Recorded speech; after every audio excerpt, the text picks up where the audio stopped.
የአራት ወር ደሞዝ ስጠኝ ቃል በቃል ምን እንዳለ ልንገርህ አንተ ስለሆንክ እንጂ ከሌላው 50% ነው ካንተ ግን 4 ወር ስጠን አለኝ 4 ወር የምርህን ነው መቤቴን ነው ማለት አንተ ስለሆንክ ብሎኝ ነው እኔ ሌላው 6 ወር ነው አለ አንተ ሲኒየር ስለሆንክ 4 ወር አለኝ እግር ኳሱ ኔትወርኩ ከባድ ሆኗል ብሎ በርካቶች ይናገራሉ ከባድ ለዛውም ኮምፕሌክስ ይሆን ለመፍታት የሚከብድ የተተበተበ ኤክስፔክት ማታረገው ሰው እጁ ያለበት እግር ኳስ ውስጥ በጣም ለዛውም እጁ እኮ በፖዚቲቭ መንገድ አይደል በሌብነት ውስጥ ከበፊቶቹ አሰልጣኞች በተሻለ መልኩ ክፉ ሆኖ መጥቷል ነው እያልከኛለሁ ይረዳሉ ብለ ኤክስፔክት ያረካቸው ሰዎች ኮምፕሊት ተቃራኒ ሆነው መጡ ከነባሮቹ በሰው መጡ አፕዴትድ ቨርዥን ኦፍ ክፋት በምን ለምሳሌ እስኪ በቃ ስፖርተኛውን በትንሽ በትልቁ ማስቀጣት ክለብ አለማስፈረም ከፈረመም መጥቶ ፐርሰናል ሪቬንጅ ምናምን እንደገናም ጫላም ይቀባበላል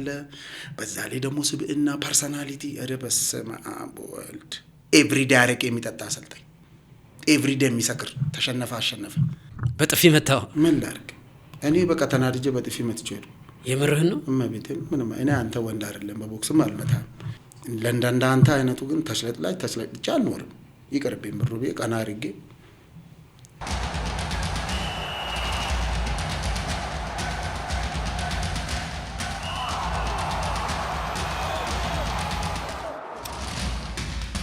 65% በመክፈል 35% እውነተኛ ቅናሽ የሚያገኙባቸውን አፓርትመንት ቤቶች በትልልቅ ኤምባሲዎች በተከበበችውና ከ5 በላይ ኢንተርናሽናል ትምህርት ቤቶች መገኛ በሆነችው በሳር ቤት በባለ 2 እና ባለ 3 መኝታ ቤቶች አማራጮችን ይዘንሎት መተናል።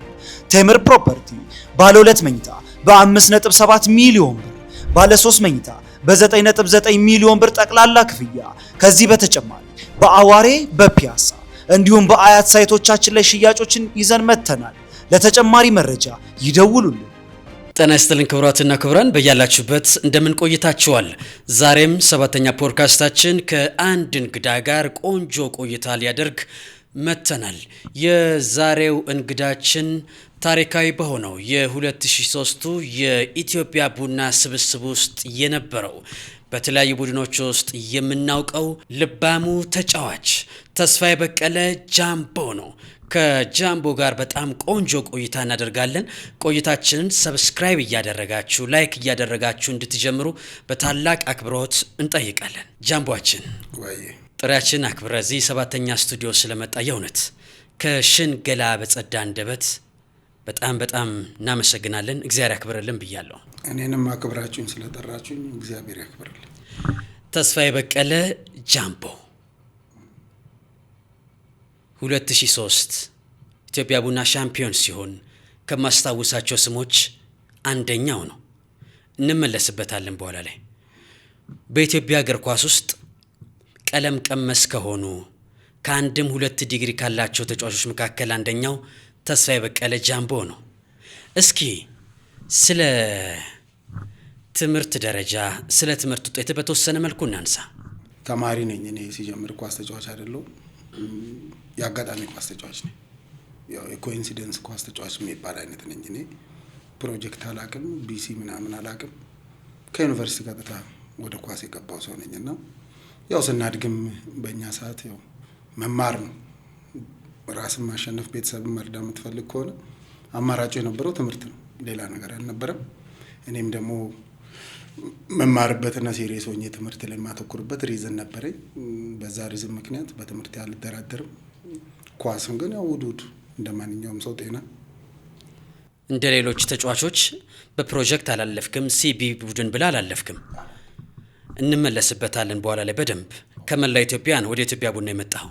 ለ7ኛ ፖድካስት ቤተሰቦች ግን በጣም አስገራሚ ስለሆነው የትምህርት ፐርፎርማንስ ለማሳወቅ ያህል ማትሪክስን ታመጣ?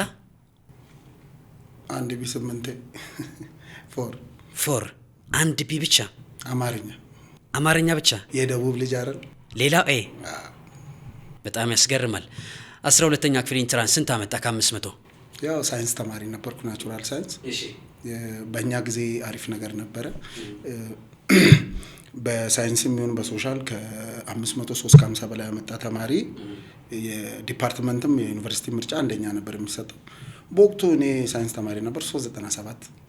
397 ከ500 ከዛ በኋላ ስኩል ኦፍ ሜዲሲን የሕክምና ትምህርት ቤት ሐዋሳ ዩኒቨርሲቲ ደረሰ። ሜዲሲን ኤንድ ፋርማሲ መርጬ ነበር ሐዋሳ ላይ። ያው 397 ስለሆንኩኝ አንደኛ ምርጫ አንደኛ ዲፓርትመንትም ሀገርም ያው ከቤተሰብም ላለመራቅ እዛው ሀገር የሐዋሳ ልጅ ስለሆንኩ ሐዋሳን የመረጥኩት። ያው ኢንጂነሪንግ ነበር እቅዴ፣ ግን በሆነ ሰዓት ነገሮች እንድተዋጉትም ስላደረገኝ ትቼ ወደ ሜዲሲን ኤንድ ፋርማሲ ገባሁ። በጣም አስገራሚ ነው። የዩኒቨርሲቲ ትምህርትህን ትተህ በመላው ኢትዮጵያ ውድድር ላይ ኢትዮጵያ ቡናዎች አይተው እነ መቶ አለቃ ፍቃደ ማሞ ለኢትዮጵያ ቡና አስፈረሙ። እውነት ሐሰት? ክፍሌ ቦልተን የደቡብ ምርጡ ቲም ሻምፒዮን ሆነን ነበር የመላው ኢትዮጵያ መጀመሪያውን እና የደቡብ ምርጥ ቲም አሰልጣኝ የነበረው በወቅቱ ክፍሌ ቦልተና ነው። የቡናም አሰልጣኝ ነበር። ሁለቱንም ያሰልጥን ነበር። የቡና በፕሪሚየር ሊግ አሰልጣኝ ነው። እሱም ወደ ደቡብ ሰው ስለሆነ የደቡብ ምርጡ ወዲህ ሲመጣ በቃ መለሰ የገረሱ ሸመና ወንድም መለሰ ሸመና እሱ ነበር እዛ ሲመለምለን የነበረው።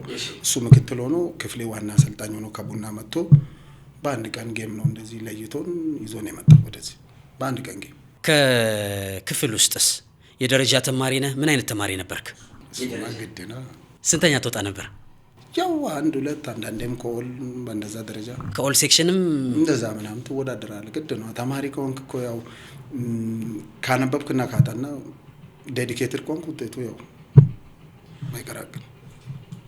የዩኒቨርሲቲ ባቾች ከዩኒቨርሲቲ ተመርቆ ሳይወጡ ለወላጅ እናት ኢትዮጵያ ቡና ቤት ባገኘው ገንዘብ መኖሪያ ቤት ገዝተህ ቁልፍ ሰጥታቸዋል? እውነት ነው? ኤግዛክትሊ አዎ እንደዛ ነው። እስኪ ባክህን በ17 ዓመታቸው ስለወለዱ ብቸኛ ልጃቸው ስለሆንከው ከተማርኩም ለሷ ኳስ ተጫዋቹም ከሆንኩኝ ለሷ ስለምትለው ተናግረህ ስለማትጠግበው ስለ ወላጅ እናትህ ባክህን አጫውተኝ። ኤኒዌይስ አዩ በጣም ነው የምወድሽ። ስለ ማዘሬ ሳወራ የመኖሬ ሚስጥር ለማዘሬ የሆነ ነገር ማድረግ ብቻ ነበር። እኔ ሌላ አላማም ኖረኛ አቅም እቅድም የለኝም። ስፔሻሊ በራሴ ጉዳይ ማለት ነው። የኔ እቅድ የነበረው ምንድነው እናቴ ያው ለኔ ብላ በልጅነቷን ብትወልደኝም ብዙ ነገር ትታለች። ሌላም ባል ማግባት እንዳትችል ሜን ሪዝኑም እኔ ነኝ። እሷም ልጅም በቃኝ ባልም በቃኝ አንተ ትበቃኛለህ ብላ ያላትን እድሜዋን ጉልበቷን ሁሉን ነገር ለኔ ሰጥታ ያው ለኔ ደክማ ህይወቷን ለኔ አሳልፋ ሰጥታ ስላሳደገች እኔ ደግሞ ሰው ሆኜ እግዚአብሔር ቢረዳኝና ሰው ሆኜ ለሷ ትንሽም ስለሚያማት አሁን ግፊት ምናምን ያማታልና ትንሽ ከፍ ከጀመርኩ በኋላ 7 8 ያክፍ ከደረስኩ በኋላ ለራሴ የሆነ ፕሮሚስ የገባሁት ነገር ነበርና እሱ ምንድነው በእኛ ጊዜ ያው ስታድግ ለመለወጥ ብቸኛው መንገድ ትምህርት ነው። ተምረህ ስራ መቀጠር ነው። የሆነች በር አግኝተህ ቤተሰብን መርዳት ነው። ከዛ ውጪ ሌላ ነገር የለም። እና እኔም ደግሞ በቃ ያን ለእናቴ ያሰብኩትን ነገር ማደርግበት ብቸኛ መንገድ ትምህርት ነው። ለዚህ ትምህርት ለኔ ስራ ነበር። መማረውም ቸክዬ እንቅልፋትቻ አዳር ሙሉ ማጠናም የነበረው ሞቲቬሽኔ ለኔ አይደለም። እሷ አንድ ነገር ሳትሆን እግዚአብሔር እኔን ቶሎ አድርሶኝ ለሷ የሆነች ነገር ኮንትሪቢዩት ለማድረግ በስሟ ቢያንስ አንድ በሆነም አንዱ ከ10 እንደማላንስ የሆነ ነገር ለሷ ማድረግ አለብኝ ብዬ ስለማመን በቃ እቅዴም ጎሌም ሁሉ ነገር ኦብጀክቲቭው ላይ መኖር ትርጉሙ የነበረው እሷ ናት። እና ለሷ የሆነ ነገር ማድረግ ነበር እቅዴ። እግዚአብሔር መረዳኝና የኔ እቅዴ የነበረው ዩኒቨርሲቲ ገብቶ ተምሮ ዲግሪ መያዝ ነው። ከዛ እናቴ መርዳት ነበረ። ልክ ደክሜ ደግሞ እግሬ ዩኒቨርሲቲ ሲረግጥ እግዚአብሔር ደግሞ አልፈቀደውም። እኔ ካሰብኩት በላይ የሚያስበው እግዚአብሔር ነውና ይሄ አይደለም ያንተ እንጀራ ተስፋዬ ይሄ ነው ሲል እድሉን ሳገኝ እስቲ እጄ ደግሞ ቼክ ላድርግ በዚህ ጋር እናስተምራለን ገንዘብ እየከፈልን እናስተምራለን ሲሉ ኦኬ ራሴን ችዬ ያስተማርኩ ገንዘብ ማገኝ ከሆነ ትምህርቴም አልቀረም ኢንካምም አለኝ ለእናቴ የሆነ ነገር ማድረግበት ሾርተስቱ ይሄ ነው የሚሆነው ብዬ ቤተሰብ ሙሉ ዩኒቨርሲቲ ትቼ ስወጣ ሳር ቅጠሉ አካባቢው ቀበሌው ሙሉ ተቋሞኛል።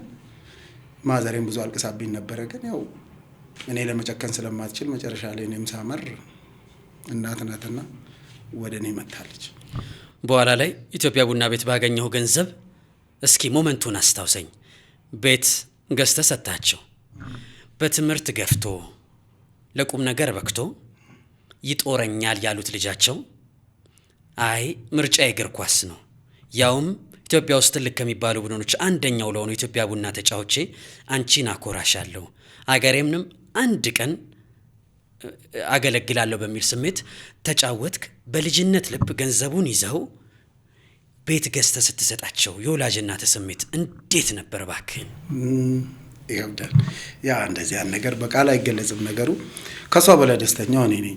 ምክንያቱም ያሰብኩትን በረጅም ዓመታት ይሆናል ብዬ ያቀድኩትን እግዚአብሔር ባጭሩ መንገድ እንዳደርገው ስለረዳኝ እኔ ባሰብኩት ህይወት እየኖርኩ ያለው ሰው አይደለሁም። እኔ ይሄ እግዚአብሔር የሰጠኝ እንጀራ ነው። እኔ የደከምኩበትም አይደለም። ሐቁን ካወራው እኔ ድካሜ ልፋቴ የነበረው ትምህርት ነው። ደግሞም የለፋውበትን አግኝቻለሁ። ዩኒቨርሲቲ ደርሻለሁ።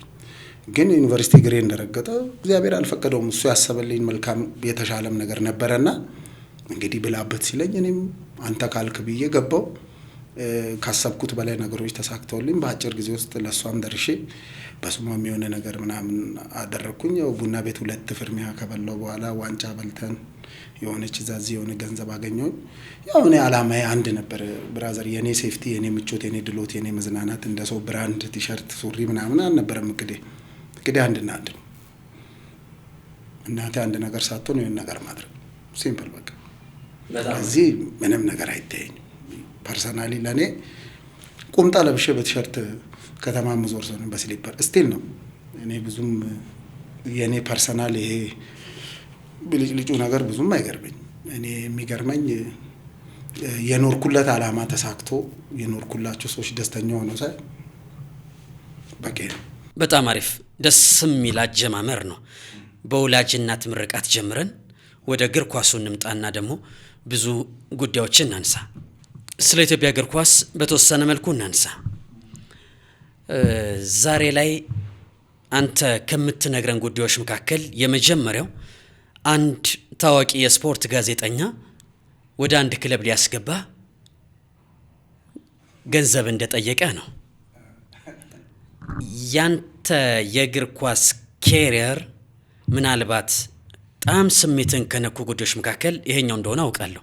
እስኪ ባክህን ሞመንቱን የት እንደነበር ምን ያህል ነው የጠየቀ በተወሰነ መልኩ እስኪ ያስረዳን። ይሄ አሁን ኖርማል በኢትዮጵያ እግር ኳስ አሁን አንተ የምትጠይቀኝ ጥያቄ ኢትስ ናቲንግ በቃ አሁን ነባራዊ ሁኔታ ነው። እኔ ደግሞ በእንደዚህ አይነት ሲቹዌሽን ውስጥ ያለፍኩ ተጫዋች አይደለም። እኔ እግር ኳስ ለኔ ስራዬ ነው ብራዘር፣ ስራዬ ነው። ምንም ቀልድ አላውቅም። እንጀራዬ ነው። ከራሴ አልፌ ለቤተሰቤ ሆንኩበት ነው። ከዛ አልፌ ቤተሰብ መስርቼ ልጆቼን ማሳድግበት እንጀራዬ ነው፣ ስራዬ ነው። በስራዬ ቀልድ አላውቅም። ስራዬን የሚበድል ነገር ላይ አልደራደርም። ራሴን ጠብቃለሁ፣ ዲሲፕሊኔን ጠብቃለሁ፣ ስራ የሚፈልገው ነገር አደርጋለሁ። ምችለው ነገር ሜዳ ውስጥ አድርጌ የተሻለ ነገር አግኝቼ ለቤተሰብ የሆነ ነገር ማድረግ ነው። ከዚህ ውጪ ሌላ አላማም አጀንዳም የለኝም። እኔ ደግሞ ህይወቴ እንደዛ የኖርኩ ሰው ነኝና ያው ስለ አሁን ባለው ኮንቴክስት ምን አይነት ችግር አለ መሰለ፣ ሲኒየር ተጫዋች አይፈልግም ኢትዮጵያ ውስጥ። ሲምፕል። ለምንድን ነው? ለምን ጥሩ ነው ለምን መሰለ፣ ሲኒየር ተጫዋችን አሁን ለምሳሌ እንደኔ ከ99 እና ከ99 ፊት ቆይተው እስካሁን ያሉ ተጫዋቾች ኤቭሪ ጋዜጠኛ እናውቃለን። ስትጀምር ጀምሮ እንተዋወቃለን። ገባ? አብዛኛው ስፖርት ጆርናሊስት ላይ ያለ ኤጀንት በቅርብ የመጣ ነው። እኔ ሲጀምር ሶሪቱ ሳይ ይሄን በሌላ አጀንዳ ብናወራው ደስ ይለኛል። ኢትዮጵያ ውስጥ ኤጀንት የሚል ነገር አለ ብዬ ስለማላስብ እሱ ሌላ ጉዳይ ነው። አሰልጣኝ የምትላቸው ከኛ ጋር ተጫውተው ያለፉ አሰልጣኞች አሉ። ከበፊት ጀምሮ እኛን ያሰለጠኑ አሰልጣኞች ናቸው። ተጫውተው አልፎ መጥተው አሰልጣኝ የሆኑ ናቸው። ከሰማይ ወረደ ሰው የለም። እንተዋወቃለን።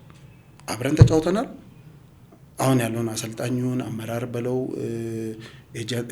ኤጀንት በለው ጋዜጠኛ በለው እንተዋወቃለን ፐርሰናል ለብዙ አመታት። ስለዚህ ስለምንተዋወቅ አሁን እኔን መጥቶ ደፍሮ አንድ ህፃንን ወጣት ልጅ እንደሚጠይቅ እኔን ይጠይቃል ብላ አታስብም። ስብእናም እንደዛ አይነት ያልሆነ ተጫዋች ሆነ ስራን ወደ ስራን አክብረ ዲሲፕሊን ሆነ የምትሰራ ሰው ሆነ አንድ ሰው እንዲ የሚያቀኝ ሰው መጥቶ ማንነቴን እያወቀ መጥቶ ደፍሮ እንዲጠይቀኛል ብላ አታስብ። እና እኔ የሆነ ሰው ኳስ ከማቆሜ ያቆምኩበት ትልቁ ሪዝን እሱ ነውና ጋዜጠኛው ይሄንን ገንዘብ ስለጠየቀ ነው ካቆምክባቸው ምክንያቶች ያቆምኩበት ኬዝ ምን መሰለህ? ጋዜጠኛው ብር መጠየቁን ሳይሆን ብር ሰው እንደሚጠይቁ አውቃለሁ። እንደሚቀበሉ፣ እንደሚካፈሉ፣ በወራት እንደሚካፈሉ ጭምር አውቃለሁ። እስኪ ጃምቧችን ለሰባተኛ ፖድካስት ቤተሰቦች እስኪ ሞመንቱን እናስታውስ። ያ ጋዜጠኛ ስም ባንጠቅስም የት አገኘህ? በምን አግባብ አወራ? ምንድን ነበር ኮንቨርሴሽናችሁ? ነገሩ እንዲህ ነው። ይኸውልህ እሺ አሁን እኛ ሀገር እኔ ሶሪ ቱ ሴይ ጋዜጠኛ በእውነት ኤቲክሱን የማያውቁ ብዙ ሰዎች አሉ። በገንዘብ የተነካኩ በጣም ጭምልቅ ያሉ ሰዎች አሉ።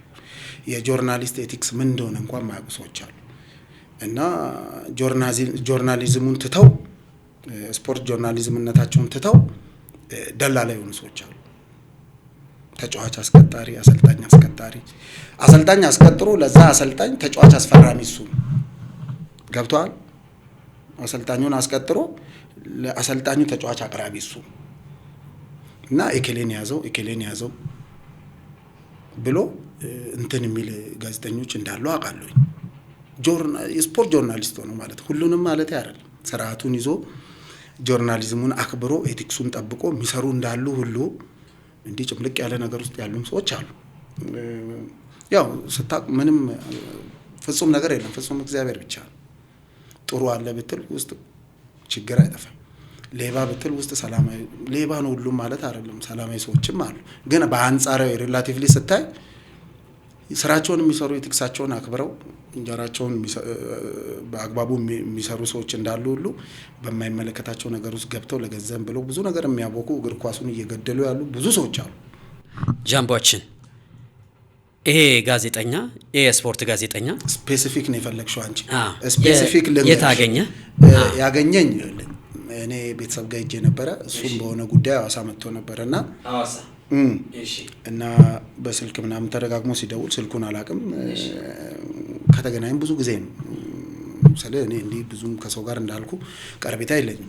ስራዬ ነው፣ ወደ ቤቴ ነው። ወይ ስራዬ ነው፣ ወይ ትምህርት ነው፣ ወይ ክፍሌ ገብቼ መጽሐፍ ወይ ፊልም ነው። ከዛ ውጪ ቀን ቡና ከፈላዎች ጋር ከጠጣው ነው እንጂ እኔ እንዲህ የጀማ ሶሻብል ምናምን ነገር የለኝም። እኔ እንዲህ ጋዜጠኛ ምናምን ጋር መሞዳመድም ሰው አይደለሁ። ያው ሲጀምር የምታውቃቸው ሰዎች አሉ። ጋዜጠኝነት ሲጀምሩ ገና አንተ ተጫዋች ሆነ መጥተው ለኢንተርቪው ምናምን አለማምዱን አይነት ነገር በእንደዛ ማውቀው ሰው ነው እና አሁን ትልቅ ነው። ኦልሬዲ ትልቅ ጆርናሊስት ሆኗል። ደውሎ እንዴ ምን ነው ስልኬን ታውቃለህ በሚል ተገና ለሆነ ጉዳይ ፈልጌ እንደውም ሐዋሳ ነኝ ላገኘህ ካለኝ ኦኬ እኔም ሐዋሳ ነኝ እዛ መሆኔንም እንደነገረው አላውቅም እና ኦኬ ሐዋሳ ነኝ ብዬ በቃ እንገናኝ ብሎ የሆነ ቦታ ቀጠረኝ። እኔ ደግሞ ኖርማል ነገርና ኬዝ መስሎኝ ታላቂ ብራዘር አብረን ነው እና አለ ከሱ ጋር በሞተር ሄጄልሽ ምናምን ስለ ብቻሽን ማውራት ፈልጌ ነው አለኝ። ኦኬ ብቻዬን ነው ወስዶ ሞንታርቮ ስር ነው ያስቀምጠኝ። ሆቴል ውስጥ ነው? አዎ መጠጥ ቤት እንደዚህ። እሺ መጠጥ ቤት ነው። ሞንታርቮ ታውቃለህ መቼም ግድግዳ ላይ እንደዚህ ይሰቀል የለ ሞንታርቮ ስር ነው ቁጭ ያለው። ምን ነው አንበሳው ልናወራ በጮት እንዴት እናወራለን ስል የምናወራው ነገር ሚስጥር ስለሆነ ሰው ማን ይሰማናል? ሰው በጨብሲ ያበደ ያለ ህዝብ እኔ እና አንተን ማንም ይሰማን? ከሞንታርቮ ትንሽ ራቅ ብለን እናወራ ስል በጣም እንትን ሆነ ሲል ኦኬ ችግር የለም በይ ስልክሽን እንኳን እንዴት ስጭኛለና ስልኬን ተቀበለኝ። ኦኬ እንኪ ምንድነው ሪካርድ እንደማላረግ ቼክ ነው። እኔ አልገባኝም በሰዓቱ። ስልክን ተቀበለኝና አየው እኔ ሪካርድ ላይ ለማድረግ መሆኑ ነው እንግዲህ። እኔ አልገባኝም በሰዓቱ። መቤቴን ያማቀው ነገር የለም። እኔ ጄኒውሊ ማቀው ሰው ነው። ሀገሬ መጥቷል እንደው ለምን ፈልገው ነው እንደው የሆነ ፈለገው ነገር ካለ ቢየ እንደ ሰው ነው እንጂ እኔ ስለ ክለብ እና ስለም ሊያስቀጥረኝ ምናምን እንደዛ አልመሰለኝም። እና ስልኬን አውጥቶ ኦኬ ነው እንዴ ስልክሽ አይነት ነገር ብሎ አራዳ ልጅ አይደል ስልኬን ካለማትና ሪካርድ እንደማታረግ አወቀና ዱቅ አረጋት። እዛው ፊታችን ለቁጭ አለና እንዲህ ላወራ ነው እንደዚህ አይነት ሰው ጋር ላስገባ ፈልጌ ነው አለ። ክለብ አሁን እሱ እንዲያነ ክለብ ሰውየው ገና ከመፈረሙ ፊት ነገረኝ። ሰውየው እንዳይፈረም እዛ ክለብ ገና አሰልጣኙ ቡድኑን አልተረከበም። ከሁለት ቀን በኋላ ይፈርማል አለኝ። ቃል እርግጠኛው ነው እመቤቴ ደሞም ሆኗል። እና ከሁለት ቀን በኋላ የኬሌ እዚህ ክለብ ይፈርማል እና አንተን እሱ ጋር ልልክ አስቤያለሁ አለ። እኔን የኬሌ ጋር አንተን የምትልከኝ አልኩት። ወይስ እሱ አናግርልኝ ብሎ ልኮክ ነው አልኩት። እኔና እሱ አብረን ነው የምንሰራው አይነት ነገር እና እሱም ስለሚፈልግ ታዲያ ከፈለገኝ እሱ ለምን ደውሎ አወራኝም? አንተ እንዳወቀው ስልኬን ያውቃል አይደል? ደውሎ አወራኝ ስለ አይ ለሱ ተጫዋች እኔ ነው የማወራው አለ። በድፍረት ነው እኔ ነኝ መለመልለት የሚለው። እኔ ነኝ እሱ የሚፈልጋቸውን ተጫዋቾች እኔ ነኝ መጥቼ የማወራው አለ። እሱ አሰልጣኝ ነው። እኔ እስከማቅ ድረስ 18 ዓመት ሲጫወት የሚፈልገኝ አሰልጣኝ ይደውልልኛል፣ ያነጋግረኛል። ሂድና ቦርዱ ጋር ዋጋ ገንዘቡን ተስማማ ነው የሚባለው። ራሴ ገብቼ ነው ተደራድሬ እኔ ብሬን እንትን ብዬ የምወጣው እንጂ ኤጀንትም ምናምን አላውቅም። እኔ እሱን ሳቅ ጆርናሊስት እንደሆነ ነው፣ ስፖርት ጆርናሊስት እና ጋዜጠኛ እንደሆነ ነው የማውቀው። እንደዚህ ከስንት ዓመታት በኋላ ነው የተገናኘ ነው። እኔ ደግሞ በከተማዬ በሀገሬ ስለጠራኝ እንደ አዲስ አበባ ልጅ ነው የሌላ ሀገር ልጅ ነው የሆነ ነገር ፈልጎ ሊሆን ይችላል ምናምን ብዬ ነው እኔ እና እንደዚህ ምናምን ሲለኝ በቃ ክውን ያልኩ እንዴ አንተ ለምን ታናግረኛለህ? እሱ አይደውልኝም እንዴ ስለው እሱ የሚፈልጋቸው ልጆች እኔንም ማናገረው አለኝ። ኦኬ ታዲያ ኤጀንት አላቸው እንዴ? አላቸው። አንድ አሰልጣኞች በብዛት ኤጀንት አላቸው። ኢንዳይሬክትሊ ነው፣ ዳይሬክትሊ ኤጀንት አለኝ የሚል የለም። የሆነ አሰልጣኝ ሲፈልግ የራሱ ኤጀንት አለው፣ መጥቶ እሱ ነው የሚያናግር። ይሄ ጆርናሊስት እንዴት ኤጀንት እንደሆነ ለእኔ አልገባኝም፣ ግን እየሰራ ያለው ኤጀንት ስራ ነው። ኤጀንት ማለት ብሮከር ነው የምለው፣ ኤጀንት አይደለም። ኤጀንት ማለት እኔን ሪፕሬዘንት አድርጎ ሄዶ ለእኔ የሚከራከር ነው። እኔ የማውቀው ኤጀንት እሱ ደላላ ነው። እኔና ያናውን አካል አስማምቶ አንተ እንተው ብሎ ለማመቻመች እና እሱ የሚሆን ነገር ይዞ ነው። በጣም ነው በቃ የሆነ ነገር ነው የወረረኝና እመቤቴን በቃ በጣም ደበረኝ። ልጁን ማናገር ራሱ ደበረኝ። እዛና እንዲህ ብሎ ኮንፊደንስ በቃ የሚያወራበት ኮንፊደንስ ልነግርህ አልችልም።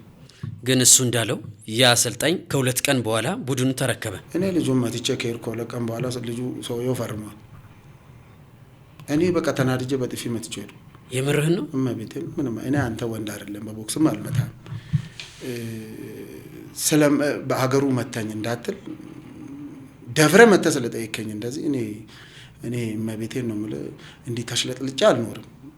የሚቀረው ይቀራል። እኔ እግዚአብሔር ይመስገን በጣም ሲምፕል ሰው ነኝ። እግዚአብሔር ከምንም አንስቶ ሰው ያደረገኝ ሰው ነኝ። የሰው እጅ ማላይ ሰው ነኝ። የሰው እጅ ካላየው በራሴ ቤት ማደር ነው ለልጆቼ በቂ ነኝ። ለእንዳንተ አይነቱ ግን ተሽለጥልጬ አልኖርም። ይቅርብኝ ብሩ ብዬ ቀና አድርጌ ያው እንደ ቺክለስኝ ሄድኩ። ምን ላድርግ? በጥፊ መታው። ምን ላድርግ? ቦክስ ደግሞ ሌላ ዕዳ ነው፣ ያስከፍላል ቦክስ። ጃምቦ በዚህ ልክ ስሜታዊ ሆነ ጋዜጠኛውን እስከ መማታት ምንድን ነው ብሶት ማለት? እኔ እስካሁን የምገረመው ምን እንደሆነ ታውቃለህ? ሳቀኝ መጥቶ ቢጠይቀኝ ኢትስ ኦኬ ምናልባት አያውቀኝም እንደ ማንኛውም እሱም ስራው ነው እንጀራ ነው እና እድሉን የሞከረ ነው ትላል። በደንብ እንተዋወቃለን እና ብንራራቅም እኔ ምን አይነት ፐርሰናሊቲ እና ምን አይነት ሰው እንደሆንኩ ያውቃል። ግን በስሩ ታይም በጊዜዎች እኔ ተቀይሬ ያው ለመኖር ወደ ማብቂያውም ስለሆነ ተሽለጥልጦ ይኖራል የሚል አይነት ሀሳብ ነበረው መሰለኝ። እንደዛ ይመስለኛል። እኔ ግን ያው ከዛ በኋላ እኔም በቃ አስጠላኝ። በቃ እሱንም በሰዓቱ ምን አይነት ነገር አለ መሰለህ 50 ሚሊዮን ሀሳብ ነው ያሰብኩት። እኔ ልደበድብም አስቤ ነበረ። አይነፋም የሚወራውም ወሬ ስለሚደብር ደግሞ እንዲያደረገ ተብዬ እኔ 17 ዓመት ስጫወት ድምጼን አጥፍቼ ራሴን ጠብቄ ነፍክ ሰውዬ ባለቀ ሰዓት ደብድቦ ወጣ መባልን አልፈልግም። ግን አትሊስት ጥፊ በመታው እሱም ሄዶ ጃምቦ ጥፊ መታኝ ብሎ ያወራል ብዬ አላስብም። ምክንያቱም የኔ ያህል የሚታይም ነገር የለም። ቢልም እኔ ደግሞ እሱን ሪያሊቲ ላወራ እችላለሁ እና ከኔ በላይ እሱ ተጎጂ አካል ነው የሚያው። እዚህ ሁሉ ነገር ውስጥ ለመገባቱ እግረ መንገዳችን እናንሳውና እግር ኳሱ ኔትወርኩ ከባድ ሆኗል ብሎ በርካቶች ይናገራሉ። እዚህ መጡ ጋዜጠኞች፣ ኦፍ ሪከርድ የሚያወሩን ተጫዋቾች የእግር ኳሱ ኔትወርክ በጣም ከባድ እንደሆነ ይናገራሉ። ምናልባት ለዚህ ማረጋገጫ ሊሆን ይችላል ከዛም በኋላም ከዛም በፊት በመታቃቸው መረጃዎችና ማስረጃዎች እግር ኳሳችን አለው ሰንሰለት ከባድ አደገኛ ሰንሰለት እንዳለው ማረጋገጫ ሊሆን ይችላል። ከባድ ለዛውም ኮምፕሌክስ ይሆን ለመፍታት የሚከብድ የተተበተበ ኤክስፔክት ማታረገው ሰው እጁ ያለበት እግር ኳስ ውስጥ በጣም ለዛውም እጁ እኮ በፖዚቲቭ መንገድ አይደል በሌብነት ውስጥ ማጠብቀውን ሰው ታገኛለህ። እኔ አሁን ለምሳሌ ይሄ ሰው ነው ያጋጠመኝ፣ ግን በሌሎች ተጫዋቾች ላይፍ ውስጥ የሚያጋጥመን እዛው አብረህ ስትጫወት ታወራለህ እና ስትሰማ አንዳንዴ ለማመን ራሱ ይከብዳል። ለማመን ይከብዳል። በጣም ከባድ ነው። እኔ ከዚህ በኋላ ሶሪ ቱ ሰይንን ግን እኔ ኢትዮጵያ ውስጥ ፌር የሆነ ኳስ ይኖራል ብዬ አላስብም። ለዛም እኔ ዞሬ እግር ኳሱን 3 ዓመቴ ነው በቃ እንዳቆምኩ እግር ኳስ ምን እንደሚመስል አላየሁ። እመቤቴን ነው ማለት እመቤቴን። አሁን ማን ምንድነው ፕሪሚየር ሊግ ላይ ምን ያህል ተጫዋች አለ ብትለኝ 80%ን አላውቅም። ወጥቶላል በቃ እኔ ስወጣ ወጥቶልኝ ነው የወጣሁት። እመቤቴን ነው በቃ አሁን እንደዚህ በሆነ ነገር ውስጥ እኔን ኢቭን እንዲህ ካለ ስለሌላው ኢማጂን አደረኩ። ወጣት ልጆችን አሰብኩ። ሲኒየሩን ቃል በቃል ምን እንዳለ ልንገርህ። እኔን አንተ ሲኒየር ነህ፣ ስም ያለ ተጫዋች ነህ፣ ብሔራዊ ቡድንም ክለብም ትልልቅ ክለብ ካፕቴን ሆነ መርተሃል፣ ብዙ ዋንጫዎች የበላ ሰው ነህ። አንተ ስለሆንክ እንጂ ከሌላው 50% ነው። ከአንተ ግን 4 ወር ስጠን አለኝ። 4 ወር የምርህን ነው? እመቤቴን ነው የምልህ። አንተ ስለሆንክ ብሎኝ ነው። እኔ ሌላው 6 ወር ነው አለ። አንተ ሲኒየር ስለሆንክ 4 ወር አለኝ። 4 ወር ደግሞ ደሞዙን ብነግርህ ያማል። የ4 ወር ደሞዝ ስጠኝ። አንተ ስለሆንክ 1/3 ሌላው 50% ነው አለ። ሲምፕል ነገር። አሁን ይሄን ውዥንብር ምናምን ለመፍጠር ሰውን አሁን ማጋጋጥ ምናምን ሳይሆን የሆነ እንትን ነገር ምናምን ሪያሊቲው ነው፣ ሪሊስቲክ የሆነ ነገር ነው።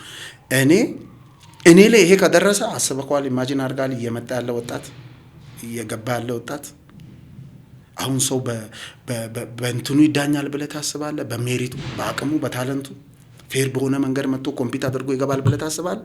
እዚህ እግር ኳስ ውስጥ አስገቢ ኮሚቴ ሁሉም ሌባ ነው። እመቤቴን ነው የምልህ። ከስር እኔ ሶሪ ቱ ሴይ ኢትዮጵያ ውስጥ ኤጀንት የለም። 50 ጊዜ እነግርሃለሁ። የሆኑ የተወሰኑ ሰዎች ሊኖሩ ይችላሉ ለልጆች የውጭ እድል ያመቻቹ። እነሱ ሜቢ ኤጀንቶች ናቸው። ኤጀንት ማለት ለእኔ ትርጉሙ ካልገባቸው እኔ ልንገራቸው። እመቤቴን ኤጀንት ማለት ተጫዋቹን ሪፕሬዘንት አድርጎ የተጫዋቹ መብት ጥቅም የሚያስከብር ነው። ሄዶ ለዚህ ለእኔ ተጫዋች የቱ ክለብ ነው የተሻለ ገንዘብ የሚያቀርብለት፣ ኦፖርቹኒቲ የሚያቀርብለት፣ ቤስት ሊያደርገው የሚችል፣ ጥሩ ሲጫወት ቦነሶች ሊሰጠው የሚችል ብሎ የተጫዋቹን ሪፕሬዘንት ያደረገውን ተጫዋች መብት ነው የሚያስከብረው። የተሻለ ነገር ነው የሚፈልግለት ስፖርተኛውን እንጂ ከክለቡ ጋር ጉዳይ የለውም። ኤጀንት ማለት ይሄ ነው። ኤጀንት ሪፕሬዘንታቲቭ ኦፍ ዘ ፕሌየር ነው። እኔ እስከማውቀው የተጫዋቹ መብት አስከባሪ ወክሎ ተጫዋቹን ሄዶ የተጫዋቹን መብት የሚያስከብር የተሻለ ነገር የሚፈልግ እንጂ ያንና ይሄን ሁለቱንም ኮቹንም አመራሩንም ክለቡንም ተጫዋቹንም ምናምን አሞዳምዶ ከዚህም ቦጭቆ መውጣት ይሄ ድለላ ነው። ብሮከር ይባላል። ይሄ ደላላ። ኢትዮጵያ ውስጥ ደላላ ነው ያለው። አሰልጣኙን ያውቃል፣ ተጫዋቹን እንዲያስገባለው ይሄን ትሰጠኛለህ ይላል፣ ይሄን እናመጣለን ለአንተ ይሆናል ይላል። ማንን ነው ሪፕሬዘንት ያደርገው? ራሱ ከዚህም ጥቅም ላይ ቦጭቅ ነው። ይሄ ደላላ ነው። ይኖራሉ ኤጀንት። አሁን እንዲህ ስል ሊከፋቸው የሚችል ሰዎች አሉ ኤክሰፕሽን። ፍጹም ነገር የለም። ፍጹም እግዚአብሔር ብቻ ነው። ደግሜ ይላሉ። እንደዚህ የሚያደርጉ እንዳሉ ሁሉ ስርዓቱን ጠብቀው የስፖርተኛውን አሁን ለምሳሌ ሙጂብ ጉጭ ሄዶ መጥቶ ደህና ብር አግኝቷል። ኤጀንት ማለት ይሄ ነው። አየህ፣ ልጁ የውጭ እድል እንዲያገኝ አድርጎ የመሞከሪያ እድል እዛ እንዲያገኝ አድርጎ ወስዶ አስሞክሮ ልጁን አስፈርሞ ስርዓት ያለው ኮንትራት ስላስፈረመ ልጁ ውሉ ቢፈርስ እንኳን እዚህ እድሜ ልኩን ተጫውቶ የማያገኘውን ብር አግኝቷል ልጁ ኮንትራት በመፍረስ። ኤጀንት ማለት ይሄ ነው። የስፖርተኛውን ህይወት ከስር ወደ ላይ የሚቀይር አይታል። የዛ የአንድ ኤጀንት ስራ የሙጂብን ህይወት ኢኮኖሚካሊ ኬት ወዴት እንደቀየረ 20 ሚሊዮን ብር በአንተ ላይ ሲል ሰምቻለሁ። እኛው ኮንትራት ኢሌጋሊ በመፍረሱ ክለቡ ስላፈረሰ ኮንትራት ለሱ የካሳ ኮንትራት ማፍረሻ ወደ 20 ሚሊዮን ብር ደርሶታል። 20 ሚሊዮን ብር ኢትዮጵያ ውስጥ ተጫውቶ አገኝ 10 ዓመት። እኛ ሀገር ግን ትክክለኛ ኤጀንት የለም በሚለው ትስማማለህ ማለት ነው? አዎ አሉ። ደላላ ነው ያለው፣ ኤጀንት የለም ብራዘር። እንደውም በአማርኛው ትንሽ ደላላና ኤጀንት ከምንል ብሮከርና ኤጀንት በጣም የሚለያይ ነገር። በጣም አሪፍ። ምናልባት የእግር ኳሱን አስቀያሚ መልክ ከሚያሳዩ ነገሮች አንዱ በአንድ ወቅት ቲክቶክ ላይ ስለ እግር ኳስ እየተወራ ነው። ስለ እግር ኳስ በሚወራበት በዛች ቅጽበት ላይቭን ታይና ትገባለህ። ስትገባ አንድ ሰው ለእግር ኳሳችን መፍትሄ ብሎ ሐሳብ ይሰጣል። ያን ሰው ደግሞ አንተ ጠንቅቀህ ታውቀዋለህ። ለእግር ኳሳችን ችግር መነሻ ከሆኑ ሰዎች አንዱ ነው ብለህ ታምናለህ። እስኪ ባክህን ስሙን ሳንገልጽ ያ ሰው ምን አለ? በዛ ጊዜ ምን አይነት ሐሳብ ነው ያቀረበው? ምን አይነት ሁለት መልክ ያላቸው ሰዎች እግር ኳሱን የመሩት እንደሆነም ለሰባተኛ ፖድካስት ቤተሰቦች መልእክትን እንድታደርስልኝ እፈልጋለሁ። 65% በመክፈል 35% እውነተኛ ቅናሽ የሚያገኙባቸውን አፓርትመንት ቤቶች በትልልቅ ኤምባሲዎች በተከበበችውና ከ5 በላይ ኢንተርናሽናል ትምህርት ቤቶች መገኛ በሆነችው በሳር ቤት በባለ 2 እና ባለ 3 መኝታ ቤቶች አማራጮችን ይዘንሎት መጥተናል። ቴምር ፕሮፐርቲ ባለ 2 መኝታ በ5.7 ሚሊዮን ብር፣ ባለ 3 መኝታ በ9.9 ሚሊዮን ብር ጠቅላላ ክፍያ። ከዚህ በተጨማሪ በአዋሬ በፒያሳ እንዲሁም በአያት ሳይቶቻችን ላይ ሽያጮችን ይዘን መጥተናል። ለተጨማሪ መረጃ ይደውሉልን። ወንድሜ እኔ ምን አይነት ነገር አለ መሰለህ፣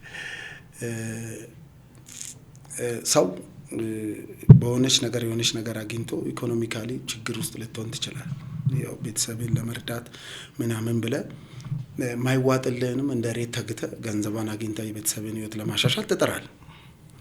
ግን በቃ በልተህ ካደርክ አንገት ማስገቢያ ካለክ ልጆችን ካንተ የተሻለ ኑሮ ከሰጠ ካመቻቸ የሆነች ገቢ ምንጭ ካለ ለምንድን ነው ስብዕናን አውጥተህ የምትሸጠው? ለምንድን ነውስ የምታጎነቅረው? አንድ እንጀራ ለምትበላው ለምን ታሽለጠልጣል? እኔ ኦንላይን ላይ ምናምን ገብቼ ቲክቶከርም ብዙም አይደለሁም።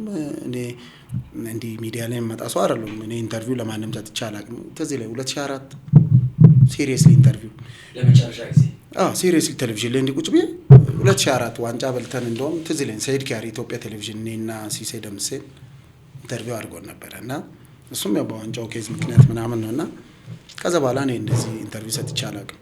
ግን አሁን መጥቼ እዚህ እንደዚህ አይነት ነገሮች ሳወራ አሁን የቫይራል ሞመንት ምናምን ሳይሆን ሪሊስቲክ ነገር የሆነ ነገር መለወጥ ካለበት መጀመሪያ ስለ ችግሩ ማውራት አለበት። ችግር እንዳለ ካላመንክ መፍትሄ ከየትም አይመጣም። ያም የሆነ አባባል አለ እንግሊዘኛ፣ ችግሩን ማወቅ ለሶሉሽኑ 50% ነው ይባላል። ችግር አለ፣ ሌብነት አለ፣ በጣም ሶፊስቲኬትድ የሆነ ሌብነት ከባድ። ያ ሰውዬ ይኸውልህ በአጋጣሚ እኔ ኳስ ያቆምኩት 2015-16 አካባቢ ነውና ተጫዋቾች ገንዘብ እየተቀበለ የሆነ ቲም ያስፈርማል። እንደ ኤጀንት ነው። ግን ጋዜጠኛ ነው። ይሄም ጋዜጠኛ ነው። እመቤቴ ነበር እና ካስፈረማቸው ውስጥ አንዱ ጓደኞቼ ናቸውና የሐዋሳ ልጆች አሉበት እና ከኛ እሱ እንዲወሰደ ምናምን ብለው አውቀዋለሁ ልጁንና እንዲወሰደብን ምናምን ማን እሱ እኮ ነው እዚህ ቲም የሚያስገባው እንትና ከሱ ጋር ነው የሚሰራው አይነት ነገር ነገሩኝና በጣም ነው ቀንዴ ቆመው። እዛ ሳም አንድ ቀን አይቼው ሰላም ለሰይ ገላመጥኩት። ልጁ በቃ በጣም ተቃጥዬ እኔ ደግሞ እንዲህ በውስጤ የሆነ ነገር ይዤ ማስመሰል አልችልምና በቃ ልጁ ምን አድርጌው ነው ምናምን ነገር ሁሉ እስኪል ድረስ እኔ በጣም ገላምጬ የሆነ ቦታ ስጋ ቤት ተገናኝተን ትቼ ሄጃለሁ እና እሱ ነው አስገቢው እና ለሱ እንደዚህ ለቆቹ እንደዚህ ምናምን አይነት ወሬ ልጆቹ ሳተው የገቡ ልጆች ይነግሩኛል። በቃ እዛት የምትገባው በሱ ነው፣ ከአሰልጣኙ ጋር የሚሰራው እሱ ነው። ግን አይገርምም? ስፖርት ጆርናሊስት እና ዛሬ ስለኛ ሙያ በደንብ እየነገርከን ነው። ይሄ ስፖርት ጋዜጠኛ ነው። ስፖርት ጋዜጠኛ ነው። ታዋቂ ነው፣ የሚታወቅ ነው። ብዙ ልምድ አለው። ኦልሬዲ ያው እኔ ሳውቀው 78 ዓመት ምናምን እና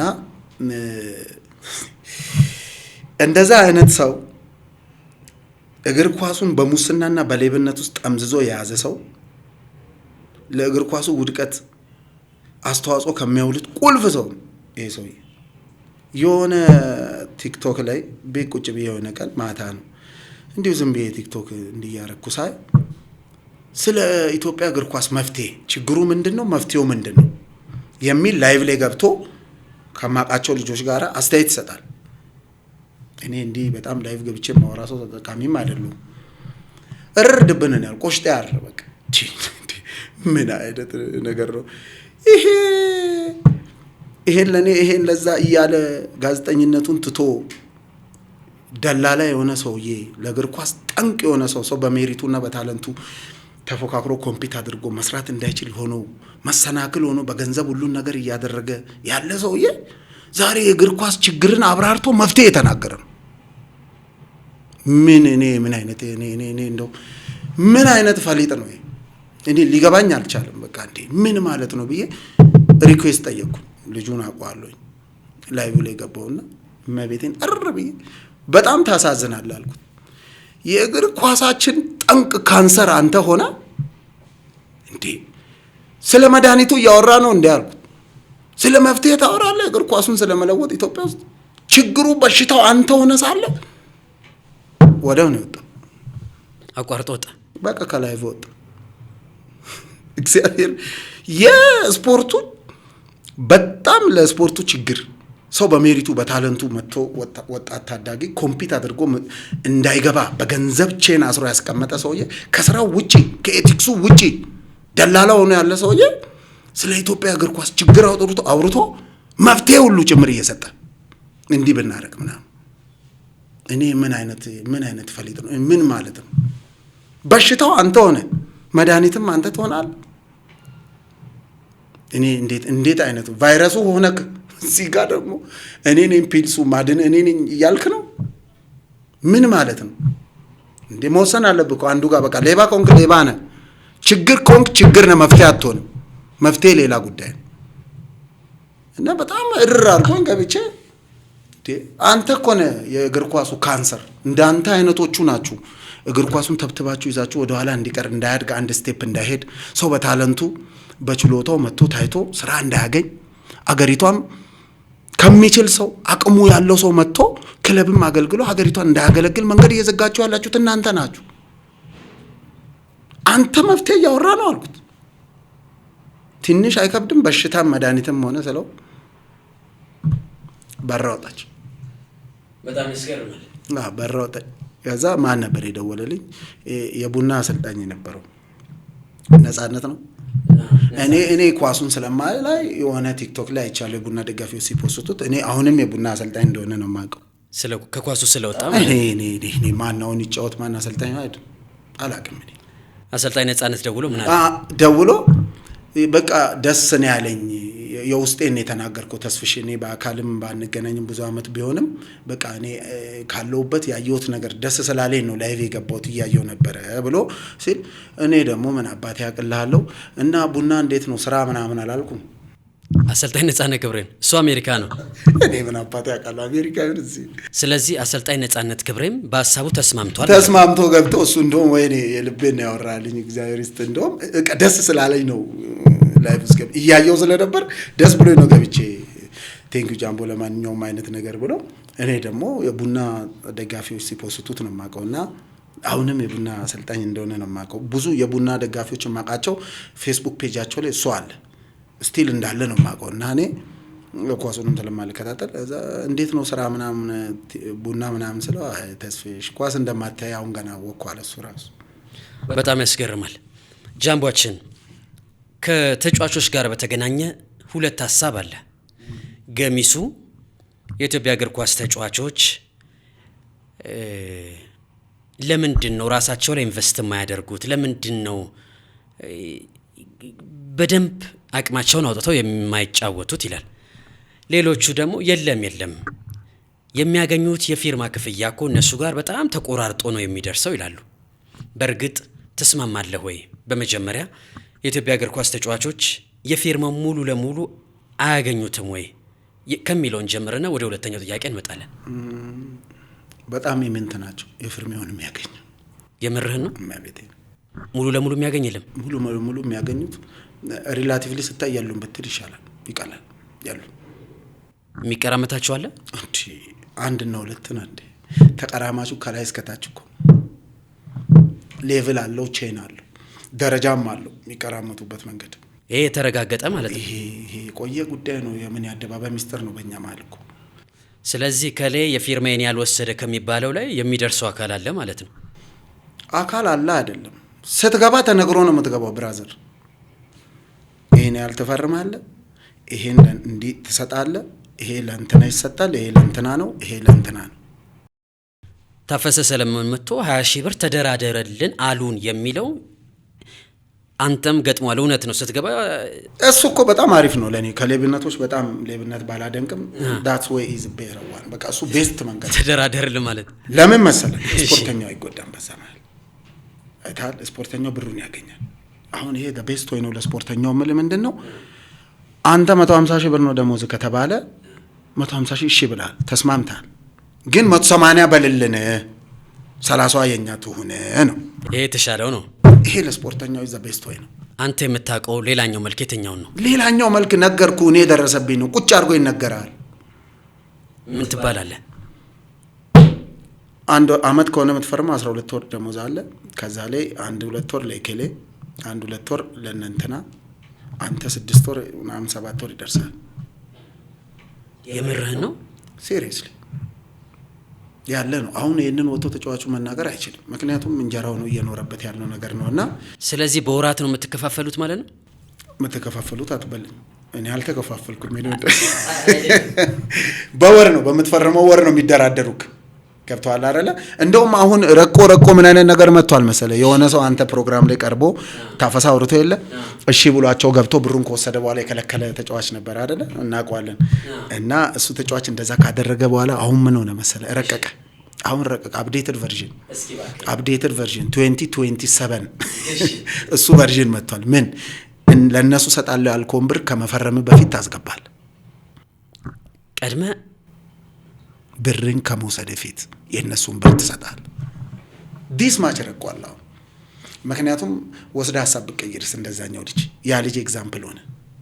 ገብቷል? ምንም አታመጣም። ቤንች ብታረገው ነው አውቶፍ ብታረገው ነው ልጁ ካልገረመው ወጣፋ ምን ታረጋዋል? አምጣ ብላ አደባባይ አጠይቆ ሌብነት ነው። ስለዚህ አንድ ተጫዋች ሊፈርም ሲል ቀድሞ ሰጣለው ብለ የተስማማውን ብሩ በአካውንት ሳይገባ ሳትፈርም ትሰጣል። በአካውንታቸው ታስገባል። ከዛ በኋላ ሄደህ ትፈርምና ብርን ትወስዳል። ሶ ሲምፕል። አሁን ስለማያምኑክ ጋራንቲያቸው ምንድነው? ብሩ መጀመሪያ ወደ እነሱ አካውንት ይገባል። አንተ የምትሰጣቸው ብር የተስማማው ዲል ማለት ነው። ይሄ በጣም ተራ ሲምፕል የሆነ ነገር ነው። ይሄ እኮ ያለ ነው፣ ሁሉም ያውቀዋል። እኔ አሁን ይሄ ተራ ነገር ነው። ይሄ በጣም የቆየ ነገር ነው። እንደ አዲስ ይሄን ሰሞን የመጣ ነገር ተደርጎ ሲወራ እኔ አሁን ያመኛል። የቆየ ነገር ነው። ያኔ ተጫዋቹ ሁሉ ብር የተከፈለው ያለ ጋዜጠኛ እኛን አናታችንን በሚፈነክት ሰዓት ይሄ ሁሉ ብር የተከፈለው የስፖርተኛ ከኛ ታክሲ ወጣ ከኛ እንዲወጣ ያለ ጆርናሊስቱ አናታችንን ብሎ 50 ሺህ ብር አላስገባም ብራችንን። ያኔ ሲያስገባ ስለ እውነት እናወራ። ስፖርት ጆርናሊስቶች ስፖርተኛው የፈረመው ብር ሙሉ እጁ እንደማያገባ ሳያውቁት ቀርተው ነው። ስለ እውነት እናወራ። እኔ ይሄንን ፊት ለፊት መሞገት እፈልጋለሁ። የስፖርት ውስጥ አዋቂ ናቸው። ስፖርት ጆርናሊስት ማያውቁት ነገር የለም አይደል? የስፖርተኛው ፍርሚያ ላይ የሚመጣው ገንዘብ ላይ ማን ምን ቀንጥቦ ስፖርተኛው ጋር ምን ያህል እንደሚደርስ ይሄ ጠፍቷቸው ነበር። የዛን ሰዓት ስፖርተኛውን አናቱን ሲሉ የህዝብ ገንዘብ የኛ ታክስ ብር ይሄ ሁሉ ብር እየወሰዱ እንዲሆነው ወዲ ገብቶ ሲል እዛች ደሞዝ ላይ እዛች ተስፖርተኛው የሚፈርመው ገንዘብ ላይ እያንዳንዱ የድርሻ ጋር ቀንጥቦ ስፖርተኛው ጋር 50 እና 60% እንደሚደርስ አተውት ነው ጋዜጠኞቹ። አምሹር አላጡትም። ግን በጣም ቀላሉ ለመተቸትና ለመርገጥ ስፖርተኛው እነዛ ከባድ ናቸው።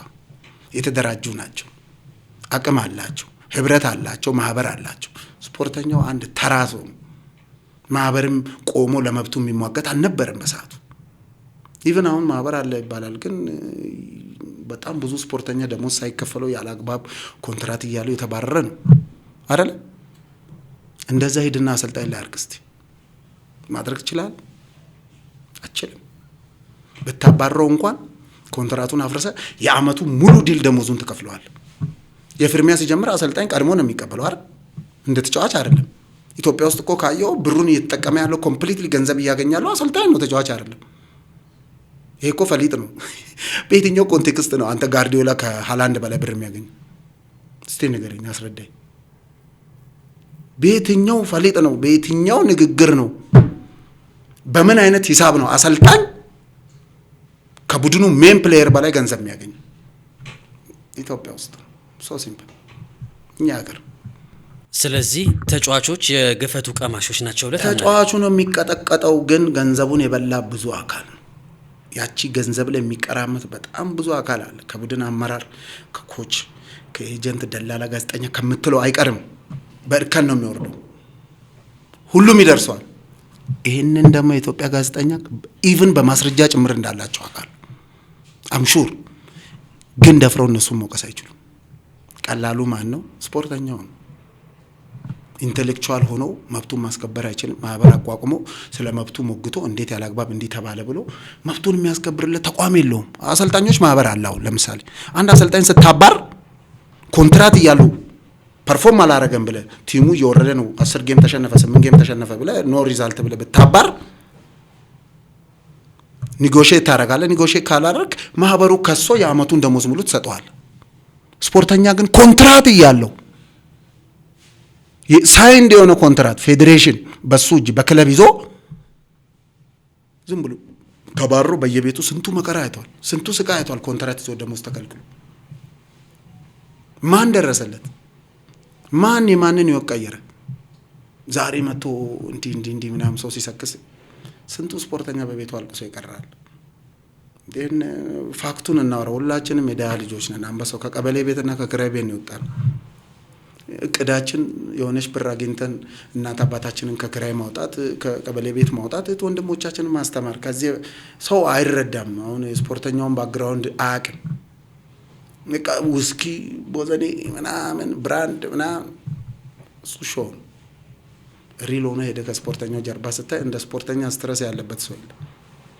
ከጭንቀት ከቤተሰብ ቴንሽን እኮ ማይሆን ሱስ ውስጥ የገቡ ልጆች ማቃቸዋሉ። ህይወታቸው የተበላሸ ልጆች አሉ። ከቤተሰብ ጭንቀት ገንዘቡን እያገኙት ቤተሰብ እየረዱ እዛም ያለው ቤተሰብ እዚህ ያለውን የሱን ነገር አንደርስታንድ አያደርጉም። አሁን ቅድም ያነሳነው 5 ሚሊዮን ብር ፈርሟል ተብሎ ቤተሰብ ኤክስፔክት የሚያደርገው ስንት ነው? 5 ሚሊዮን ብር። ልጁ እጅ ውስጥ የገባው ስንት ነው? 2 ከምናምን 3።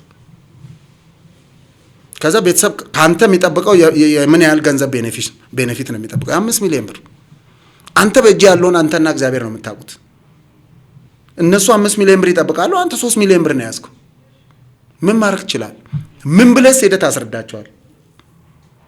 ሹፍ በእጅ አዙር ስፖርተኛው ላይ የሚመጣው ነዳይ በላ ተብሎ ሚዲያው ላይ መለይ ሲሰከስ ቤተሰብም ያን ኤክስፔክት የሚያደርግ ልጃችን 5 ሚሊዮን ብር መጣ በቃ ቤት ይገዛል ሲል አንተ 3 ሚሊዮን በ3 ሚሊዮን ብር ምን ታደርጋለህ? ሰው አይረዳም። ጃምቧችን ከዚህ ከአሰልጣኞች ጋር በተገናኘ ብዙ ሀሳቦች ይነሳሉ። ምናልባት በቀጣይ እግር ኳሳችን ላይ ለውጥ ያመጣሉ ተብሎ ከሚጠበቁት መካከል በጣም በቅርብ ጊዜ ውስጥ ከወራት በፊት የቢ ላይሰንስ የወሰዱ በእግር ኳስ ተጫዋችነት የምናውቃቸው ካንተም ጋር አብረው የተጫወቱ ተጫዋቾች አሁን ወደ አሰልጣኝነት መጥቷል። የኢትዮጵያ እግር ኳስ እነሱን በተወሰነ መልኩ ኳሳችንን አንድ ስቴፕ ፈቀቅ ያደርጉታል ተብሎ ይጠበቃል። እስኪ ምን አይነት ነገር ይታያል? ተጫውተው ያለፉ ወጣቶቹ መንበሩን ሲረከቡት በእርግጥስ የኢትዮጵያ እግር ኳስ ለውጥ ሊያመጣ ይችላል ብለህ ታስባለህ? ይሄ አሪፍ ጥያቄ ነው። ይሄ ስለ እኔ ፐርሰናሊ ለኔ ብቻ ሳይሆን እንደ ሀገር ስፔሻሊ እግር ኳሱን በተመለከተ በጣም ወሳኝ ጥያቄ ነው። በጣም ወሳኝ ጥያቄ ነው። ምክንያቱም ወጣቱን መቅረጽ የሚችለው ኮች ነው፣ አሰልጣኙ ነው። ዲሲፕሊኑንም በለው ስኪል ዋይዝንም ብዙ ነገር የሚያስተምረው ኮች ነው። ያው ከግራስ ሩቱ ጀምሮ እስከ ፕሪሚየር ሊጉ ማለት ነው። ተጫዋች ማለት በሚሰጥ መመሪያ መሀል ነው የምታልፍ። ያንን መመሪያ በአግባቡ የሚሰጥ ሰው ደግሞ ማግኘት፣ በእውቀት የሚሰጥ ሰው ማግኘት፣ በኤክስፒሪየንስ የሚሰጥ ሰው ማግኘት ደግሞ አሪፍ አይዲያ ነው። እኔ አሁን አንደኛ አቀንቃኝ ነበርኩኝ። ተጫዋች ሆኜ የተጫወቱ ሰዎች ለምን ወደ ሚዲያ አይመጡ? እንደውም ትዝ ይለኛል አንዴ ዲኤስቲቪ መጥቶ አዳነ ዲኤስቲቪ ላይ አብሮ ሱፍ ለብሶ ምናምን መግለጫ ስለ ጌም ማብራሪያ ሲሰጥ ትዝ ይለኛል። ለመጀመሪያ ጊዜ አዳነ ነው የዛሬ ስንት ዓመት ፎቶ ከቲቪ አንስቼ እንዴት ደስ ብሎኝ እንደፖስተትኩ። እግር ኳሳችን እንዲያድግ ምንፈልግ ከሆነ ተጫውተው ያለፉ እግር ኳሱን ጠንቅቆ የሚያውቁ ኤክስፒሪየንስ የሆኑ ሰዎች ወደ እግር ኳሱ መምጣት አለባቸው።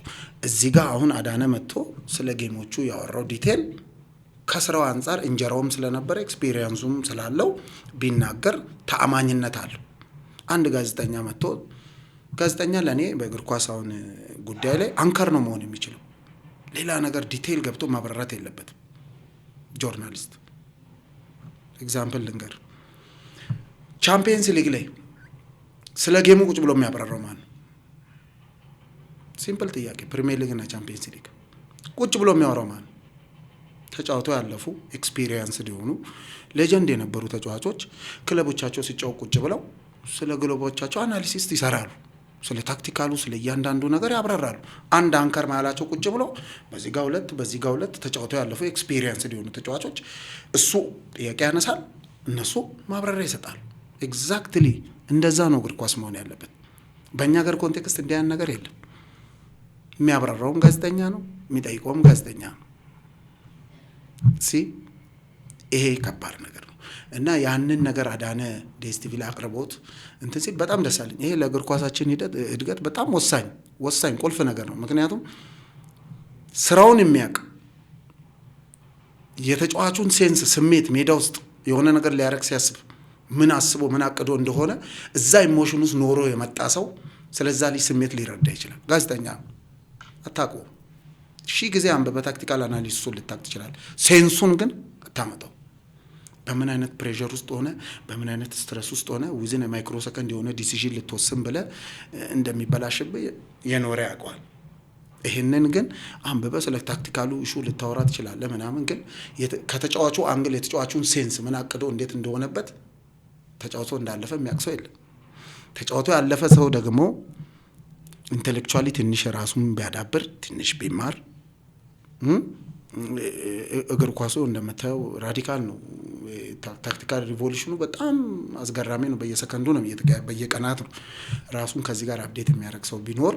እኔ አሁን ምን መሰለህ ሁለት አይነት እንትን ያለው እግር ኳሱን ሴንሱ ኖሯቸው ፍላጎቱ ኖሯቸው ራሳቸውን በትምህርት እንትን ብለው በስራ ከስር ጀምረው እያሳዩ የመጡ ኮቾች ትልቅ ቦታ የደረሱ በውጭም ደረጃ አሉ። ያልተጫወቱ ተጫውተውም ኮርሶች ወስደው ራሳቸውን አፕዴት አድርገው መጥተው አሉ። እንደነ ዚዳን በባላንዶር ደረጃ የነበሩ ተጫዋቾች፣ ጋርዲዮላ አሁን ኖርማል ተጫዋች ነው፣ ግን በጣም ቲንከር ነው። ጌሙን ተጫዋች ሆኖ በጣም ብዙ ነገር የግድ ባላንዶር መብላት የለብህም። ጌም ውስጥ ሆነ ጌሙን ማንበብ መቻል፣ ብዙ ነገሮችን ከብዙ አንግል ማየት መቻል ትልቅ ነገር ነው። ጌም ማገናዘብ መቻል። ያ አይነት እውቀት ያላቸው ሰዎች ኤክስፒሪየንሳቸውን ሆነው አንድ ላይ በትምህርት ቢዳብሩ እንደዚህ አንዳንዴ ልጆችን እንዴት ሪሶርስ ማኔጅመንት የሚባል ነገር አለ። ተጫዋቾችን እንዴት አድርገህ ማኔጅ ማድረግ እንዳለበት እሱ ተጨምሮ ይሄ ከታክቲካል ነገሩ ጋር ራሳቸውን አፕዴት እያደረጉ ወደ ኮቺንጉ ቢመጡ ደስ ይለኛል። ግን አሁን በእኛ ሀገር ኮንቴክስት ምን አለ መሰለ፣ በጣም የዛ ነገር አቀንቃኝ አንዱ እኔ ነበርኩ፣ ግን አሁን ተቃራኒ ነኝ። ለምን? የድሮ ይሻለናል፣ የለመድንበት ይሻለናል ሲሪየስሊ። ምክንያቱም ያየሁት ነገር ስላለ ነው። ተጫውተው የመጡ ኮች የሆኑ ለተጫዋች በጣም ክፉ እነሱ ሆነው ሳይ የምርህን ነው እንደዚህ ስላየው በቃ በጣም ነው የደበረኝ። ምክንያቱም አሁን ከመጡት አሰልጣኞች የድሮ አሰልጣኞች ከኛ ጋር ተጫዋች የነበሩ ኮች የሆኑ አሉ። እሺ፣ እኛም እየተጫወተን ኮች የነበሩ አሉ። ከኔ ጋር ተጫውተው ኮች የነበሩ ፕሪሚየር ሊግ ላይ አሰልጣኝ የነበሩ ልጆች ነበሩ፣ አሁንም አሉ። ኢቨን እኔ በጣም የተጫወተ ራሱን አፕዴት አድርጎ በትምህርት መጥቶ ኮች ያርግ ነው ምለው። ሴንሱንም ስለሚያውቅ ስፖርተኛውን ማለት ነው፣ ይረዳል ስፖርተኛውን ከሚል አንግል ኤክስፒሪየንሱም አለው ብዬ አንደኛ መጥተው ስፖርተኛ የማይረዱ ስፖርተኛ የሚጫኑ ስፖርተኛ ላይ ባለዳ አድራሽ ከስፖርተኛ ብር ፈላጭ እነሱ ሆነ ቁጭ አሉ። ሶ ዋት ከዛስ ምን ታደርጋለህ? ይሄን ፋክት ስላየው ነው እየተጫወትኩ ያየሁት ነገር ስለሆነ ከበፊቶቹ አሰልጣኞች በተሻለ መልኩ ክፉ ሆኖ መጥቷል ነው እያልከኛለሁ። ይረዳሉ ብለ ኤክስፔክት ያረካቸው ሰዎች ኮምፕሊት ተቃራኒ ሆነው መጡ። ከነባሮቹ በሰው መጡ።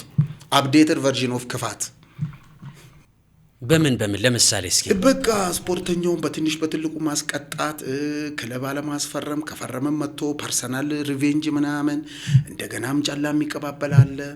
በዛ ላይ ደግሞ ስብዕና ፐርሰናሊቲ በስመ አብ ወልድ። ኤቭሪዴ አረቄ የሚጠጣ አሰልጣኝ፣ ኤቭሪዴ የሚሰክር፣ ተሸነፈ አሸነፈ።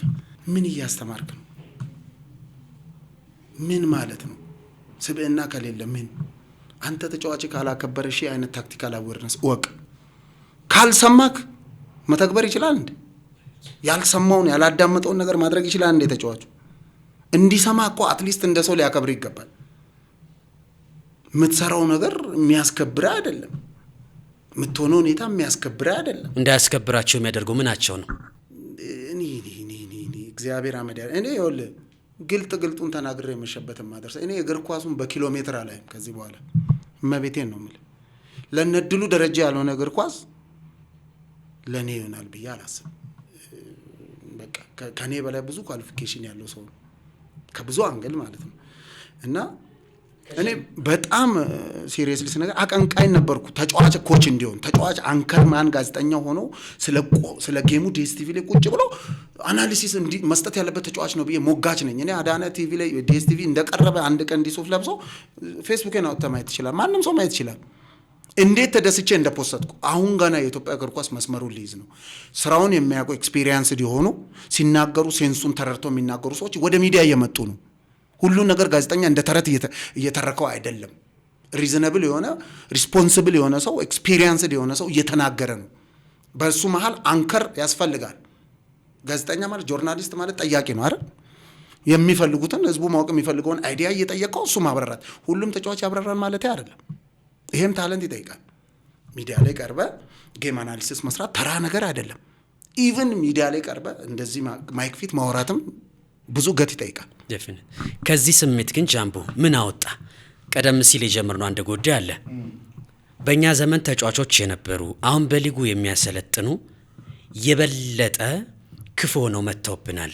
ለተጫዋቾች የሚመቹ አይደለም። እኔ አልደረሰብኝም ባይዘው ገብቶኛል። ግን እዛ አካባቢ ስለነበር ልጆች ላይ አንተ አሁን እኮ ምክንያቱ ምንድን ነው? እኔ እኮ ግራ ይገባል እኮ ካለፉት እነሱ ከኖሩበት ተምረው ስፖርተኛውን ሊክሱ ይመጣሉ ብዬ ነው እኔ ኤክስፔክት ማድረገው። የድሮዎቹ የሆነ ማንም ሰው ነው ችግር የሌለበት የለም። ሁላችንም ችግር አለብን። አንዴ ፍጹም እግዚአብሔር ብቻ ሆኖ ሳለ ሰው ሲሆን የሚሰራ ሰው ይሳሳታል። ሲያቅም ቢያክስ አውቆም ሳያቅም ሚስቴክ ሊሰራ ይችላል። ማይመች ነገር ሊኖር ይችላል። ስለኔ አንተ የሆነ ሰው ሲያሰለጥን ያመመህን ነገር አንተ አሰልጣኝ ሆነ ስትመጣ አንተ የተሰማ ስሜት ሌላው ተጫዋች እንደሚሰማው እንዴት ነው አንደርስታንድ ማታረገው? እንዳንተ እኮ ሰው ነው፣ እንዳንተ ፊሊንግ አለው። አንተ ያልተዋጠልን እሱም አይዋጥለትም። ቢያንስ ያ አሰልጣኝ እኔ ላይ እንዲህ ሲያደርግ እኔ አሞኝ ነበረ። እኔ አትሊስት ከሱ አፕዴትድ ሆኜ የሱን ኔጌቲቭ ነገር ትቼ ፖዚቲቭን ወስጄ ኔጌቲቮችን የቀነሱ ፖዚቲቭና በዛ አድርጌ ተጫዋቹን ተረድቼ በቃ ሴንስብል ሪዝነብል የሆነ ኮች ለመሆን ሪስፖንሲብል የሆነ ኮች ለመሆን መሞከር ነው ያለብን። ከሰው ተምረ የሰውን ስተት እኮ አርመ ነው መምጣት ያለብን እንጂ ስተቱን አፕዴት አድርገህ ትመጣለህ ትረዳለህ ተብለ የተጠበቅ ሰውዬ። ቀደም ሲል የጀመርከው አንድ ጉዳይ አለ። በጣም ኢንተረስቲንግ የሆነ አንድ ሀሳብ አንስታል። ለቀድሞ የቡድን አጋርህ እድሉ ደረጀ ያልሆነ እግር ኳስ ለኔ አይሆንም ብላል። እድሉ ደረጀ ምናልባት በእኔ ገለጻ እግር ኳሳችን ንጹህ ሰው ጥሩ ፐርሰናሊቲ ያለው ሰው እንደማይወድ ማረጋገጫ ከሚሆኑ ሰዎች አንደኛው የእድሉ ደረጀ ጉዳይ ነው። አንተ በጣም በቅርበት ታውቀዋለህ። እስኪ በተጫዋችነት ዘመኑ ምን አይነት ተጫዋች ነበረ? የቅርብ ወዳጅም ስለሆነ ወደ አሰልጣኝነት መስመር ከገባ በኋላም ምን አይነት አሰልጣኝ ሆኗል? ለምንድን ነው አይንን ላፈር ያለው የኢትዮጵያ እግር ኳስ እንደ እድሉ ደረጀ ያሉ ለንጽህና የቀረቡ ሰዎችን? ዋው በቃ በደ ነገር ያንን ነው ማለት። ለዚህ ነው እድሉ ደረጃ አይነት ሰዎች እኔ ቱ ዘ ፐርፌክሽን የቀረቡ ሰዎች ናቸው። እመቤቴን ነው ማለት። እኔ ጓደኛዬ ስለሆነ ምናምን እንዲህ ዲቴይልን አብረን አንድ ክፍል ውስጥ እናነብ ነበር። ሁለታችንም ማኔጅመንት ተማሪ ነበርን ምናምን። እሱ ከኔ አንድ አመት ይቀድማል። አዲስ አበባ ዩኒቨርሲቲ ነበር፣ እኔ አድማስ ነበርኩ። እሱ ማስተርስ ደረጃ ደርሶ ብዙ ቦታ ደርሷል። ብዙ ኮርሶች ዞሮ ከላማሴ አንስቶ ብዙ ቦታ ሄዶ የእግር ኳስ ኮርስ ወስዷል። እዚህ ውስጥም ቅድም ካልኩ ላይሰንስ ከወሰዱ ልጆች ውስጥም አለ። እኔ የትኛውን ኳሊፊኬሽን እድሉ እንደማሟላ አላውቅም። አሁንም ፐርሰናሊቲ እኔ እንደሱ አይነት ሰው በእግር ኳስ ህይወቴ አላየሁም።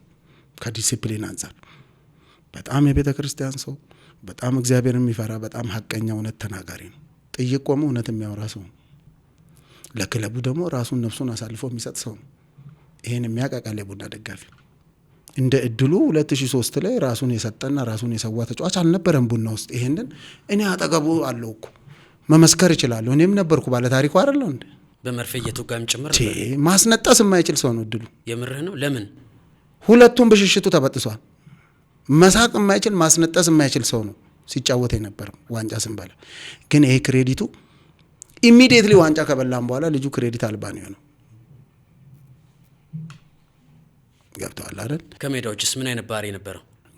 የእድሉ ባህሪ ምን ያስጠይቃል? ሜዳው ስታይ በጣም አግሬሲቭ ነው እድሉ። ለነፍሱ የማይሳሳ ሰው ነው። ከሜዳ ውጪ በጣም ስርዓት የቤተ ክርስቲያን ሰው ዲያቆን ነገር ምናምን በዛ ሌቭል ያለ ሰው ስርዓት ያለው ከማንም አይገናኝ በራሱ ህይወት የሚኖር ወደ ቤቱ ሄዶ ቤተ ክርስቲያኑን ትምህርቱን አይነት ዲሲፕሊን እንደሆነ ሰው ክፉ ቦታ ክፉ ነገር ላይ ማታየው ሰው አሰልጣኝ ሆኖ ኤዱኬሽናል ባክግራውንድ ማስተርስ የደረሰ ሰውዬ እንደውም ማስተርሱን የሰራው አምሹር በፌዴሬሽኑ ስትራቴጂክ ምናምን ላይ እንደሰራው አውቃለሁ ፔፐር ይሄን ሁሉ የሰራ ሰውዬ ከዛ አንዴ ላማሲያ አንዴ ዛ እንትን ምናምን እየሄደ የተለያየ እግር ኳስ ኮርስ የወሰደ ሰውዬ ኤክስፒሪየንስ ናሽናል ቲም ካፕቴን ሆኖ ሴካፋ የበላ ሰውዬ ቡና ካፕቴን ሆኖ ዋንጫ የበላ ሰውዬ ትልልቅ ክለብ ካፕቴን ሆኖ ለብዙ ዓመት የመራ ኢቭን ናሽናል ቲም ዋንጫ የበላ ካፕቴን ሆኖ ይሄን ሁሉ ኳሊፊኬሽን ያለው ሰውዬ ይሄ ሁሉ ስርዓት ያለው ሰውዬ ይሄ ሁሉ ኤዱኬሽናል ባክግራውንድ ያለው ሰውዬ ዛሬ ኢትዮጵያ እግር ኳስ ውስጥ ቦታ የለም ለሱ ለምን ይመስላል? ለምን ልሰጠይቀኛል? እስካሁን ስናወራ የነበረው ምንድን ሲስተሙ እንዲህ አይነት ሰዎች ስለማይፈልግ ማለት ሲስተሙ ካለው ነባራዊ አንጻር ለየት ያለ ነገር ሲመጣ አይመቸው ወይ መምሰል አለብህ ወይ መደባለቅ አለብህ ወይ ደግሞ ዩኒክ ሆነ ስትቆም ተጠርበት ወጣል። ግን እግዚአብሔር ይመስገን እንዳልኩ ምን አልኩ ሐቀኛና እውነተኛ ሰው ወድቀው አይወድቅ። አሁን እድሉ ደረጃ ያለበት ነገር በጣም ቢገርም ነው። እኔ ኢዲዋይ ምናምን የሚባል ፕሮጀክት አለው አውሮፓ ድረስ ህጻናት ወስዶ ያወዳድራል። አሁን ኢቭን የሆነ ጊዜ ሳይ ዱባይ ላይ እንደከፈተው ላይ ያየው አይታል እግር ኳስ የተፋው ሰውዬ ለኛ ፕሪሚየር ሊግ የማይመጥን ሰውዬ የሁሉ ኳሊፊኬሽን ያለው ሰውዬ ፕሮጀክት እዚህ ይዞ ጥንካሬውን እዚህ ቢቀር ብሎ እሱ ፕሮጀክት ተቋቁሞ ፕሮጀክት ሰርቶ ህጻናትን ከዚህ የወሰደ አውሮፓ አንደር 17 አንደር ምናምን ያወዳደረ አሁን ጭራሽ ኢቭን ዱባይ ከፈተ። ለሰውም ለስንት ሰው እድል እየከፈተ ነው ስራ አይታላ። ለእንደዚህ አይነት ሰዎች እግር ኳስ ቦታ የለው። አሁን አንተ በዚህ ውስጥ መጥቼ ነው የሆነ ነገር ኮንትሪቢዩት ላድርግ እዚህ እግር ኳስ ውስጥ የምትለው ምን ውስጥ ምኑ ጋር የቱ ጋር ሲጀምር የደርሰ ያስደርሱ ብራዘር ማየውን ነገር ተናጋሪው ብዙ ነው። ብዙ አውቃለሁ ባይ አላዋቂ በዝቷል። ንጹህ ነኝ ባይ ሌቦችም በዝቷል። ችላለሁ ባይ የማይችሉ እኔ እንደውም የሆነ ቀን ቲክቶክ ላይ ለቅቄ ነበር። አስመሳይ ለሰው ሐሳቢ መስሎ በጣም ሳንጃ ሰዎች ያንተ መስሎ ካንተ ጀርባ ሳንጃ ሰኪዎች አውቃለሁ ባይ አላዋቂ ንጹህ ወረቀት በዝቷል። ሰው በሜሪቱ በእውቀቱ በታለንቱ እየተዳኘ አይደለም። እንዲህ ባልሆነ ፌርነስ በሌለበት ነገር ውስጥ አንተ መጥተህ እውነተኛ ሆኜ ለሀገሬ የሆነ ነገር ኮንትሪቢዩት አደርጋለሁ ሰራለሁ ብለህ ማሰብ እብደት ነው እንጂ ምንድን ነው? ከባድ ተራ ነገር ነው። ቻሌንጅ አድርገህ ልታልፍ ትችላለህ። ይሄ እብደት ነው እንጂ አንቲንግ የማይታሰብ ነገር ነው ብራዘር፣ ማን ነገር ነው። እኔ አሁን እንደነ ታፈሰ ይከሌ እንዲህ ብዬ እኔ ላወራልህ አልፈልግም። እኔ እዚህ የመጣሁበትም አንዱ ምክንያት ምንድን ነው ያለውን እውነታ ተናግሮ የመሸበት ማደር። ቢያንስ ለውጥ የሚመጣ ከሆነ እኛ ኖረን ያሳለፍንበት ውስጣችን ሲያቃጥል የነበረን ነገር ህዝቡ አውቆ የሚመለከተው አካል የሆነ ለውጥ እግር ኳሱ ላይ ማምጣት የሚፈልግ ከሆነ እኚህ ልጆች ለምን እንዲህ አሉ እንዲህ አይነት ነገር የእውነት አለ እዚህ ስራ ላይ ብሎ አሁን በእናንተ እኔ ፋና ላይ ነው ምናምን ያለው ኢንቨስቲጌቲቭ ጆርናሊዝም ይባላል። ለምን አይሞከርም? እዚህ ለምን አይሞከርም? ዋይ እያንዳንዱ በደረጃ በእርከን ለምን አይሞከርባቸውም? እኔ ያለው ብዙ ባለስልጣናትን ሲያፋጥ ማስረጃና ፋክት ይዞ እዚህ ስለምን አይሆንም? ምንድነው የተከለከለ ግቢ ነው? ስለዚህ እግር ኳሱ ላይም ኢንቨስቲጌቲቭ ጆርናሊዝም ያስፈልጋል። እንደውም ከዛ በላይ ክላሽ ይዘ ነው መምጣት ያለበት እዚህ እመቤቴን በዛም ከጠራ ይሄን ያህል ውስብስብ ነው ማለት በጣም ኮምፕሊኬትድ ነው እንዴ ቼን በጣም ቼን ያለው ነገር ነው። እመቤቴን ነው የምልህ እኔ ኳሱ ምንም አያደርገኝም። እኔ 2 ዓመት ከምናምን ዛሬ ኳስ ተጫዋች ማን ነው ብትለኝ አላውቅም። እንደዚህ ጠልቼ ነው የወጣሁት ኳሱን በቃ እንዲህ ተፍቼ እንጀራዬ ብዬ ቤተሰብ መስርቼ ለእናቴ የሆነ ነገር አፍርቼበት እኔም ሰው ሆኜበት ልጆቼን ያስተማርኩበት ከእግዚአብሔር ቀጥሎ እንጀራ የበላሁበት ሁሉ ነገር እግር ኳሱ ሌላ ነገር የለም። ተምሬ ሰግጬ 2 ዲግሪ የት እንዳሉ አላውቅም ወረቀቶቹ ብራዘር። ግን እንደዚህ የኖርኩበትን ሰው ያደረገኝን ስራ እንዲህ ግፍ አድርጌ ዞሬ እንዳላ ያደረገኝ ነገር ያለው ሄደህ ስታይ የምታውቀው ነገር ጭንቅላት ውስጥ ይመጣል። የምታያቸው ተጫዋቾች ይሄ ልጅ እንዲሆኑ ነው፣ ይሄ ልጅ ወይ እንዲሆኑ ነው፣ ወደዛ ገብቶ ነው እንትናን ያውቃል እንዴ ከእንትና ጋር ሆኖ ነው እንደዚህ ይባላል። ኔጌቲቭን ነው የምታስበው። የምትሰማውን ጭምጫ ያለ አይደል? እሱን ነው የምትሰማው። እግር ኳሱ ላይ እንደዛ ይባላል ማለት ነው። ማንነህ ምንድነው? እኔ አሁን ለምሳሌ ከኳሱ ባልወጣ ኖሮ በነበርኩበት በእያንዳንዱ ክለብ ማን ምን እንዴት እንደሆነ ትሰማለህ። በተጫዋቹ መሀል አለ እና አሁን እኔ ኳሱ ላይ ቅርቦኝ እየሄድኩ ባይ ጨጓራዬ ይቃጠላል። ጨጓራዬ ነው የሚቃጠለው። እመቤቴ ነው የምልህ። አንተ እኮ አሁን ለምሳሌ ፌር በሆነ መንገድ እውነት ቢኖር የሚሰራ የሚያውቅ ሰው ወደ እግር ኳሱ መጥቶ እግር ኳሱ እንዲያሳድግ ነገሮች የሚመቻቹ ቢሆን በጣም ብዙ ሰዎች በቤታቸው የተደበቁ በጣም ብዙ የሚያውቁ ታዋቂ ያልሆኑ ሰዎች አሉ። እነሱን አምጥተህ እግር ኳሱን መለወጥ የሚችሉ እውቀት ታጥቀው ሰሚና መድረክ አጥተው ቁጭ ያሉ በጣም ብዙ ሰዎች አሉ። እኔ አሁን በስንት ዓመቴ መድረክ አግኝቼ አጠራቅሜ ነው አንዴ እየነገርኩ ያለሁት እና አስቸጋሪ ነው። ጃምቧችን ስለ ሌጀንድ ታፈሰ ተስፋዬ የተወሰኑ ሀሳቦችን አነሳን። አንድ ጉዳይ ግን እንድታስታውሰኝ እፈልጋለሁ። 2003 ኢትዮጵያ ቡና ታሪካዊውን 1-0 ዋንጫ አሸነፈ። ክረምት ላይ ወሳኝ ተጫዋቾች ለቀቁ። እንደነ ምን ያህል ተሾም አይነት ተጫዋቾች ለቀቁ። እድሉ ደረጀም ለቀቀ። ሰብስቤ ሸገሬም ለቀቀ። ከፍተኛ ሰዓት ያልኩ የተጫወተው እድሉ ነው። ከሁላችንም በላይ ትልቅ ኮንትሪቢዩሽን ዋንጫው ላይ ያደረገው እድሉ ነው። እድሉም ለቀቀ። 2004 ላይ ሌላኛው መልክ ደግሞ የምስራቹ ሌጀንድ ኮምፕሊት ተቃራኒ አመት ታፈሰ ተስፋዬ ግን ከየመን ወደ ኢትዮጵያ ቡና መጣ ገብቷል። 2003 ሻምፒዮን የሆነው ኢትዮጵያ ቡና 2004 ላለመውረድ ኤግዛክትሊ። እስኪ እባክህን የ2004ን ቡድን አስተሳሰብ ከክረምቱ ጀምሮ እስኪ የሚገርም ጉድ እኮ እስኪ ከክረምቱ ጀምሮ አይ ብዙ እንትኖች አሉ ኢሹዎች አሉ። ክለቡ እንደዛ ለመሆኑ በጣም ብዙ ሰው እጁን ከቷል። ተጫዋቾችን መቆየት የነበረባቸው ተጫዋቾች አልቀጠሉም። ዋንጫ የበላቲም አይፈርስም እስከሚገባኝ። ስፕሪቱን ይዞ መቀጠል አለበት። እነሱን የሚረዱ ሰዎችን ሲኒየር ከሆነም ወጣት ልጅ እሱ ላይ ታመጣለ። እሱ እንኳን ወረድ ቢልቤ ወጣቱን ትተካለ እንጂ ሲኒየር ሆኖ ብዙ ነገር የሰራልን ተጫዋች ውለታውን ክደ አውጥተህ እንደ ቆሻሻ መጣል የለብም። ሸንኮራ አይደለም የሰው ልጅ። ክሬዲቱ መከበር አለበት። ሰው ቫልዩ መስጠት አለብን ለሰራው ስራ። 2003 ላይ ትልቁ ሚስቴክ ቅድም ነገር ያለ ቡና የፈረሰው ዋንጫ በልተን ከሽልማት ጀምሮ ነው። እስቲል ነው ቡድኑ ያገገማ አይመስለኝም። ከባድ ገለጻ ነው። የሽልማቱ ቀን ቡና ፈረሰ። ከሽልማት ጀምሮ ቡና ፈርሷል። 2004 ዝግጅት ሳንጀምር ቡና ፈርሷል። ሲምፕል እና ብላላው እስኪ እኔ ማርያም ነው ግልጽ ልንገር ሳልዋሽ። እሺ በጣም ትልቅ ነገር እድሜ ልኬን ተሸክሜ የምቃጠለው ነገር አለ ቡና ቤት። እስኪ 2004 ሜዳ ውስጥ ሆኜ ሲገባብን እንኳን ገባብን የሚል ተጫዋች አለ ከጎኔ እኛ ላይ እየገባ እኮ ነው። የምርህን ነው? ተጫዋች ሆኖ እኔ ላይ እየገባ ቡና ላይ እየገባ ቡና ተጫዋች ሆኖ ይግባለት የሚላል። እመቤቴን ነው ማለት እኔ ስም መጥራት አልፈልግም። የኢትዮጵያ ቡናን ማሊያ ለብሶ ከጎኔ ከኔ ፊት ምናምን እየተጫወተ እኛ ላይ እየገባ እንኳን ገባ ይግባለት ይላል። እኔ እመቤቴን ነው ማለት ተቃጥዬ ለነገር አሁን ስድቦችን እዚህ ሚዲያ ላይ ማውራት አያስፈልግም። ስንት ቀን አንገት የተያዝኩበት ጊዜ አለ። ማርያምን ነው ማለት ስንት ቀን። ምንድነው ምክንያቱ? የዛ ተጫዋች ይሹ ብዙ ሆኖ ሳለ አንድ ተጫዋች እኔ ቀድም መነሻ ላይ ነገርኩ ነገር አለ። እኔ ከማንም አጀንዳ የለኝም፣ ከማንም ጉዳይ የለኝም። ጉዳይ እዛ ሚስማር ተራ የማይወዝብ ነው። እኔም እኮ እንደ ሌሎቹ ቅር ተሰኝቻለሁ። በብር ጉዳይ ምናምን በአንዳንድ ነገሮች ተሰኝቻለሁ። እኔ ነገርኩ ሜዳ ስገባ ያንን ህዝብ ሳይ ማቆ ጉዳይ የለም። ከሜዳ ውጪ ቢሮ ውስጥ ቢሮክራሲ እኔ አይ ዶንት ጊቭ ኤ ሺት ስለሌላው ነገር።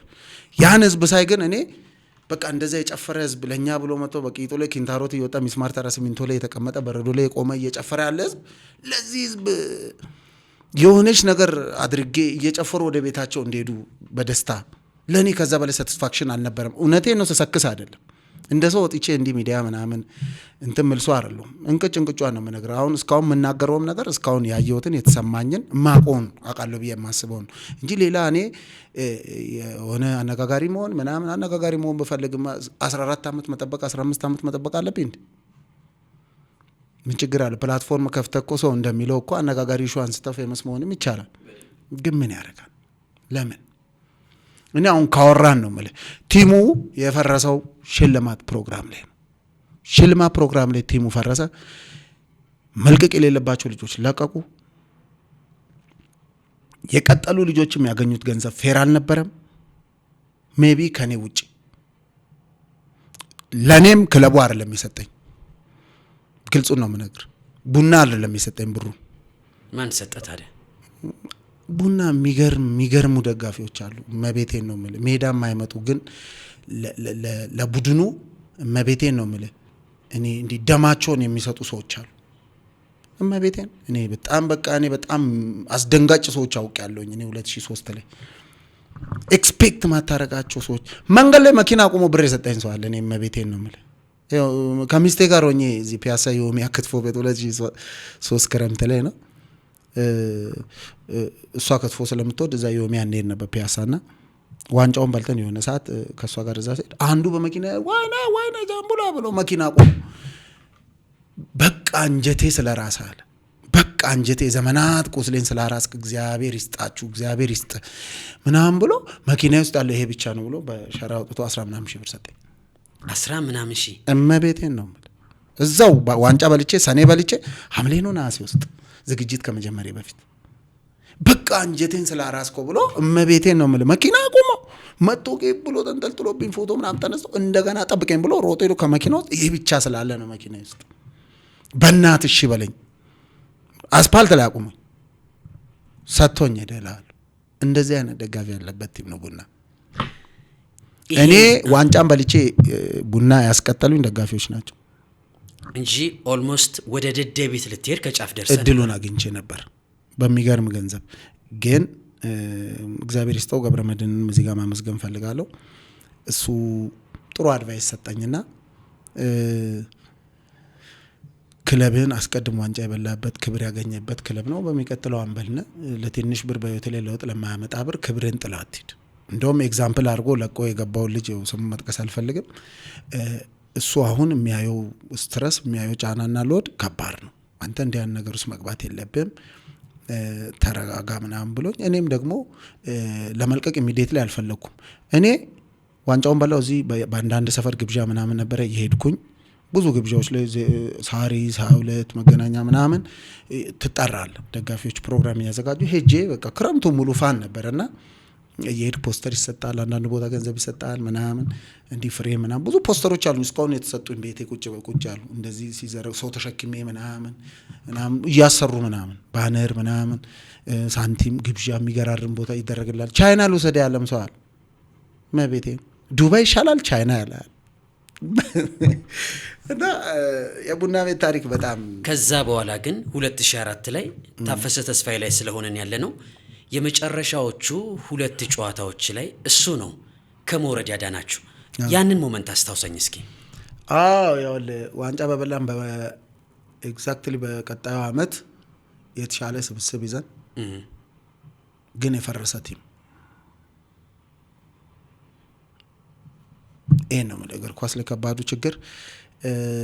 በእኛ ሀገር ኮንቴክስት ምን አለ መሰል የሚችል ሰው መሰብሰብ ለውጤት ጋራንቲ አይሆንም።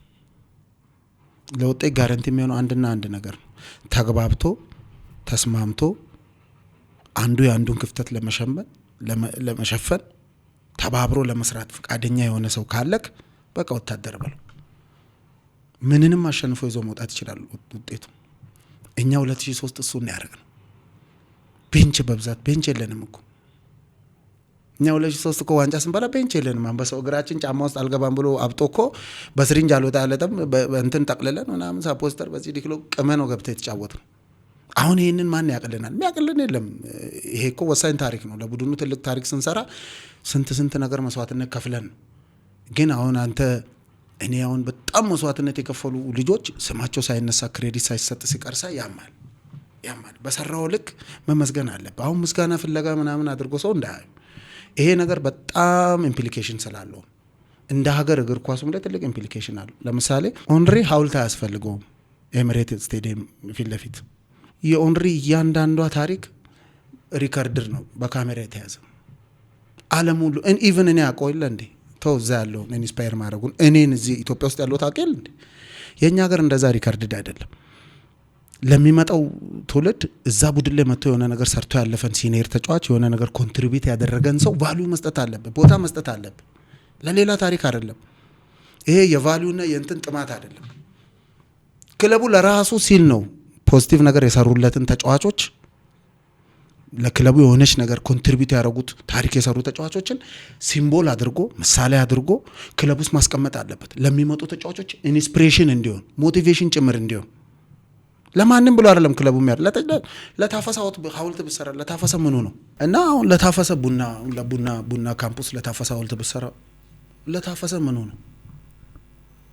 ሐውልት የሚገባው ሰው ነው ታፈሰ በቡና ቤት እግዚአብሔር አመድ ያርገኝ ሰሰክስ ምናምን አይደል የሚገባው ሰው ታፈሰ ቡና ቤት የሰራውን ታሪክ ማንም ሰው አይደግመውም። እኔ በአምሹር 3-4 ኮከብ ጎላግቢና አንዴ ምናምን አንዴ ተከልክሏል። እንደውም የሆነ ሰዓት እሱ ኮከብ አግብቶ እኔ የተከለከለበት ረብሻ ሰዓት ነበር እኛ የገባን ሰዓት እና 98 መሰለኝ እኔ 99 ገብቼ ሐውልት ብትሰራ ለታፈሰ ኤግዛምፕል ነው የምልህ። ሲጀምር የሚገባው ሰው ነው። ምክንያቱም ለቲሙ የሰጠውና ኮንትሪቢዩት ያደረገው ነገር ለሌሎቹ ኢንስፒሬሽንና ሞቲቬሽን ሊሆን ይችላል። ክለቦች አሁን ብዙ ጊዜ በኢትዮጵያ ኮንቴክስት ላገለገላቸው ተጫዋች ቫልዩ የላቸው። በቃ እንደ ሸንኮራ ታኝከ መወርወር ነው። ለጣች ስትሆን ውሃው ሲወጣ ትጥል የለ ለጣጩ እንደዛ መሆን የለበትም። ለምሳሌ አንድን ተጫዋች በሰራው ልክ ቫልዩ ክብር ስትሰጥ ለክለቡ ቀጥሎ ለሀገሪቷ ነው ጥቅሙ ያለው። የሚመጣው ተጫዋች ያለሱ የተሰጠውን ቦታ ገብተዋል አይደል? እዛ ክለብ መጣ ኦኬ ታፈሰ የሆነ ነገር ስለሰራ ይሄ ተደርጎለታል። እኔም እዚህ ክለብ ላይ ባለኝ አቅም የሆነች ነገር ኮንትሪቢዩት ባደርግ እዚህ ክለብ ላይ እንደዚህ አይነት የምታወስበት ነገር ይቀመጣል። ታውቃለህ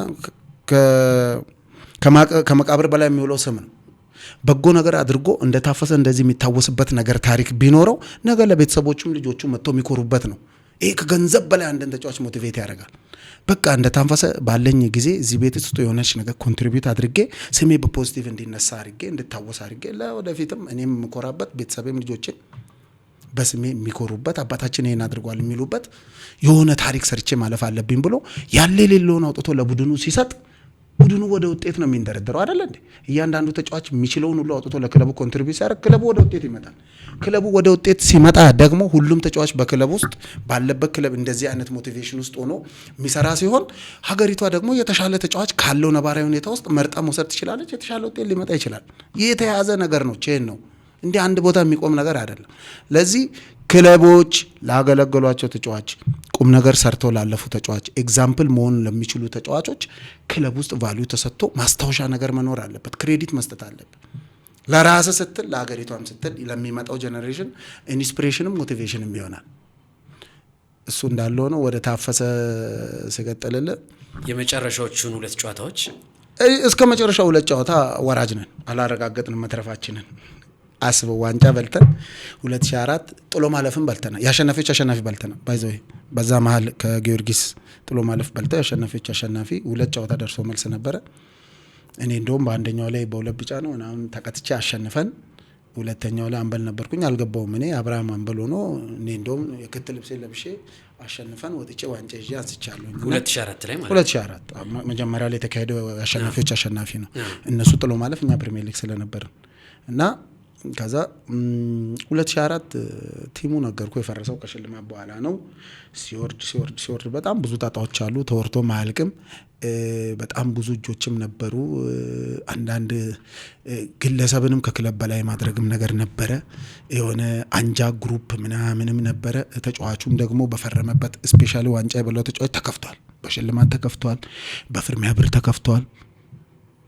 ገባ ኤክሰፕት ሚ ያልኩ እኔም ክለቡ አይደለም ገንዘቡን የሰጠኝ። እኔ እዛ ቦታ መሄዴን የሰሙ ባለሀብቶች መጥተው ሲጠይቁን ጃምቦ ምንድን ነው ስል እኛ እንዲደክመን ለፍተን አገልግለን ከመጀመሪያ ስነግር ውበቱ ጃምቦና ፈርም ስል ውቤ እኔ ቤት ሄዳለሁ፣ ቤት ሄጄ እመጣለሁ፣ እኔ የትም አልሄድም፣ እኔ የቡና ታማኝ ነኝ፣ ያሉትን ልጆች አስፈርም ቀጥ ብዬ ነው እመጣለሁ አልኩኝ። ሄድኩኝ ወደ ሐዋሳ ሄጄ ከዛ ልጆች ምናምን ፈርመው መጣሁኝ። እኔ ስመጣ በጣም ብዙ ልጆች በእኔ ተበሳጩ። ከኔ ጋር አብረው ተጫውተው ዋንጫ ይበሉ የቀጠሉ ልጆች ጃምቦ እንዴት ታደርጋለህ ምናምን ብለው እኔ ጋር ደወሉ። ምን እኔ አስብ ፋሚሊ ጋር ሄጄ ምንም አውቀው ጉድ የለም። አልፈረምኩም። ጃምቦ ይሄን የወሰደው እናንተ ከሱ በላይ እንዴት ትወስዳላችሁ ብሎ ልጆቹን በወረደ ብር ነው ያስፈርሟቸው። እሱ ህመም እኔ እኮ አልፈረምኩም በምንም ብር። እንግዲህ ቲሙ ቤስት እዚህ ጋር ያለው ተጫዋች እሱ ነው፣ ከሱ በላይ ለማንም አንሰጥም፣ ለሱ ይሄን ሰጥተናል፣ እናንተ ይሄን ነው የምትወስዱት በሚል እርከን አውጥተው እኔ በማላውቀው ጉዳይ ማለት ነው ለልጆቹ የወረደ ገንዘብ ነው የተሰጠው። አንድ በል ሁለተኛ ከሌላ 7ኛ 8ኛ ከወጣ ቲም የመጡ ተጫዋቾች ማንም ሊሆን ይችላል። እነዚህ ልጆች ካገኙት በ50 እና በ60 ሺህ ብር የተሻለ ብር ነው የወሰዱት የፍርሚያ። አንተ አንድ ነገር ልጠይቅ፣ አንተ ደክመ ለፍተ ክለቡ አግኝቶ ማቆም ዋንጫ አግኝተ ለዛ ኮንትሪቢዩት ያደረግክ ሰውዬ ከጥቅሙ አንተ ሳትሆን የሆነ ተጫዋች ከሆነ ክለብ መጥቶ ካንተ በላይ አናት ላይ ሲወስድ የሚሰማህን ፔን መግለጽ ትችላል? በጣም ከባድ ነው። ይሄ ነው የቡና ችግር የነበረው። አንደኛ ክረምት ፍርሚያ ላይና ሽልማት ላይ ፈረሰው ይሄ ነው። ሽልማትም ታይቶ ማይታወቅ ሽልማት ይሰጣቸዋል ተባልን። ዋንጫውን ማንበላ መስሏቸው የተወሰኑ ሰዎች የቡድኑ ትልልቅ አሉ የሚባሉ ሰዎች 6 ጨዋታና 5 ጨዋታ ሲቀር በአንድ ነጥብ ነው እና እኛ ደግሞ አዳማም ጨዋታ አለን። አዳማ በጣም ለኛ ከባድ ጌም ነው። ብዙ ጊዜ ደደቢት ደግሞ እዚህ ከነጌታ ነጋርም ነበረን። ደደቢትም የዋንጫው ተፎካካሪ ቲም ነው። ወንጂ ነው ምናምንም ነበረን። ሜዳ ውጪ ሁለቱ አንዱ ወንጂ አዳማ እና ተመልሰን እዚህ ደደቢት አለን። ሙገርና ድሬዳዋ መሰለኝ 5ቱ ጨዋታ አንዳቻ ዋንጫ አንበላም። ስቲል እስከዛ እኔ በእውነት እስከ ዛሬ ድረስ የቡና ደጋፊዎች እንዲያውቁልኝ የምፈልገው የቡና ኢንሴንቲቭ 360 ብር ነበር። 361 ብር አልገባም። ይሄ ሁሉ ተጋርሎም ስታደርጉ እነ 361 ብር አልገባም። 360 ነው 390 ብር ነው። ፊንኪች ምን ማለት ነው? እሱን ለህዝቡ ተዋለሁ። አንድ እሱን በለው። ሁለተኛ ምዝጋና ሲገባው ምዝጋና ያልተሰጠው ሰው አለ። ለዋንጫው በጣም ቁልፍ ሚና የተጫወተ ሰው ያለ ማን ነው? ከኪሱ 5ቱ ጌም ላይ መጥቶ መልበሻ ክፍል ገብቶ ከዛሬ ጀምሮ አለ እኔ ከኪሴ ለእያንዳንዳችሁ ከዛሬ ከ2,000 ብር እንጀምራለን አለ።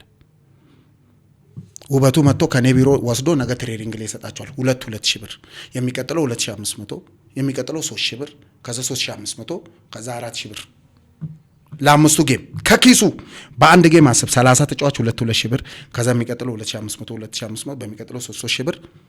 እንደዚህ አድርጎ ሞቲቬት ያደረገን የቦርድ ሰብሳቢ የነበረ የቱራኮን ሪል ስቴት ባለቤት ኤልያስ የሚባል ሰው ያለ። አንድ ቀን ግን ክሬዲት ሲሰጠው ሰምቼ አላቅም። አንድ ቀን እግዚአብሔርን እኔ አሁን ደጋፊው ይሄን ነገር አያውቅም። ከኪሱ ዛሬ ተጫወተና አሸነፈና ውበቱ ሄዶ ከቢሮ ይዞ መጥቶ ሜዳ ላይ ነው ትሬኒንግ ላይ የሚሰጠን። በ2,000 ጀምረን 4,500 ብር ነው ምናምን የደረስነው። የቡና ኢንሴንቲቭ ስንት ነው ብለህ ጠይቀኛ። አሁንም እሺ 390 ብር። የዋንጫውም ጨዋታ የዋንጫ ይላል እንዴ?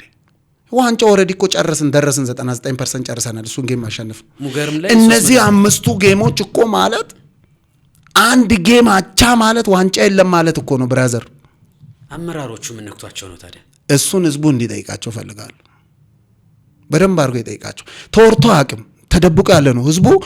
ደጋፊው ንጹህ ልብ ስላለው ክለቡ ዋንጫ እንዲበላ ስለሚፈልግ እዛው ነው ይቃጠላል፣ ያራል፣ ጠራራ ፀሐይ ዝናቡን ይጠጣል። እዚህ ጋር ግን የሆነ ያለው ነገር ዋንጫ የሚያስበላም አይደለም። እኔ እኮ ነገርኩ። እኔ ቢሮክራሲው ምናምን እኔ ለእንደዛ ተጫውቼ አላቅም። እኔ እዛች በቃ ሜዳ ስደርስ ያን ህዝብ ሳይ ጨርሻለሁ። ከውጪ ምንም አለ ምን አይ ዶንት ጊቭ አ ሺት። ህዝቡን አየው። ከዛ በኋላ አልሰማም። ቢሰድቡኝም ቢዘፍኑልኝም አልሰማም። የእኔ ትኩረት ሁላ ጨዋታው በቃ ያለኝን ሰጥቼ የሆነ ነገር ይዘን መውጣት አለብን። አለቀ። መንከስም ካለብኝ ልነክስ ይችላል። መስማዬ ድፍን ውጤት ይምጣ እንጂ በቃ በሰዓቱ ማይንዴ እንደዛ ነበር። በሰዓቱ ውጤት እናምጣ፣ ለኛ ለውጤት ይሁን እንጂ ወንድሜ ብትሆንም አለቀኝ። በጣም አስገራሚ ነው። አሁን ይሄንን አሁን እኔ የነገርኩን ክሬዲት እኔ ቡና ደጋፊዎች እግዚአብሔርን በእውነት ይሄን ሰውዬ ማመስገን አለባቸው። ተመስግኖ ያውቅ። እኔ በህይወት እያለው ይሄ ቡድን ዋንጫ ሲበላ ነው ማየት የምፈልገው። የሆነች ነገር ኮንትሪቢዩት አድርጌ ቡድኑ ዋንጫ በልቷል በቃኝ ብሎ ነው የወጣው ሰውዬ። አንተ ማለት ኤልያስ ማለት አሁን በዚህ ሰዓት ሀገሪቷ ውስጥ ካሉ ባለሀብቶች ቁጥር 1 ከሚባሉት ተርታ የሚመደብ ሰው ነው። በሰዓቱ እንደዛ ላይሆን ይችላል፣ ግን ይሄን ኮንትሪቢዩሽን ማን አየለት? እግዚአብሔርን ነው የምልህ፣ ክሬዲት ለሚገባው ክሬዲት መሰጠት አለበት። ይሄ ሰውዬ አንድ ቀን ስሙ ሲነሳ ሰምቻለሁ። አንድ ቀን ግን ሂሳቡን ስራው 2000 በ30 ብር 60 ሺህ ብር በአንድ ጌም የሰጠን እዚህ ጋር ደግሞ 1500 ሆነ ባዛውና 2500 አስብ 3000 ብር አስብ 90 ሺህ ብር ነው። እዚህ ጋር 75 ሺህ ብር 60 75 90 105 120 በአንድ ጌም እየተሰጠን ያለው አንድ ላይ ደምረው በጣም ብዙ ገንዘብ ወደ 5-600 ሺህ ብር በ2003 ነው የምነግርህ።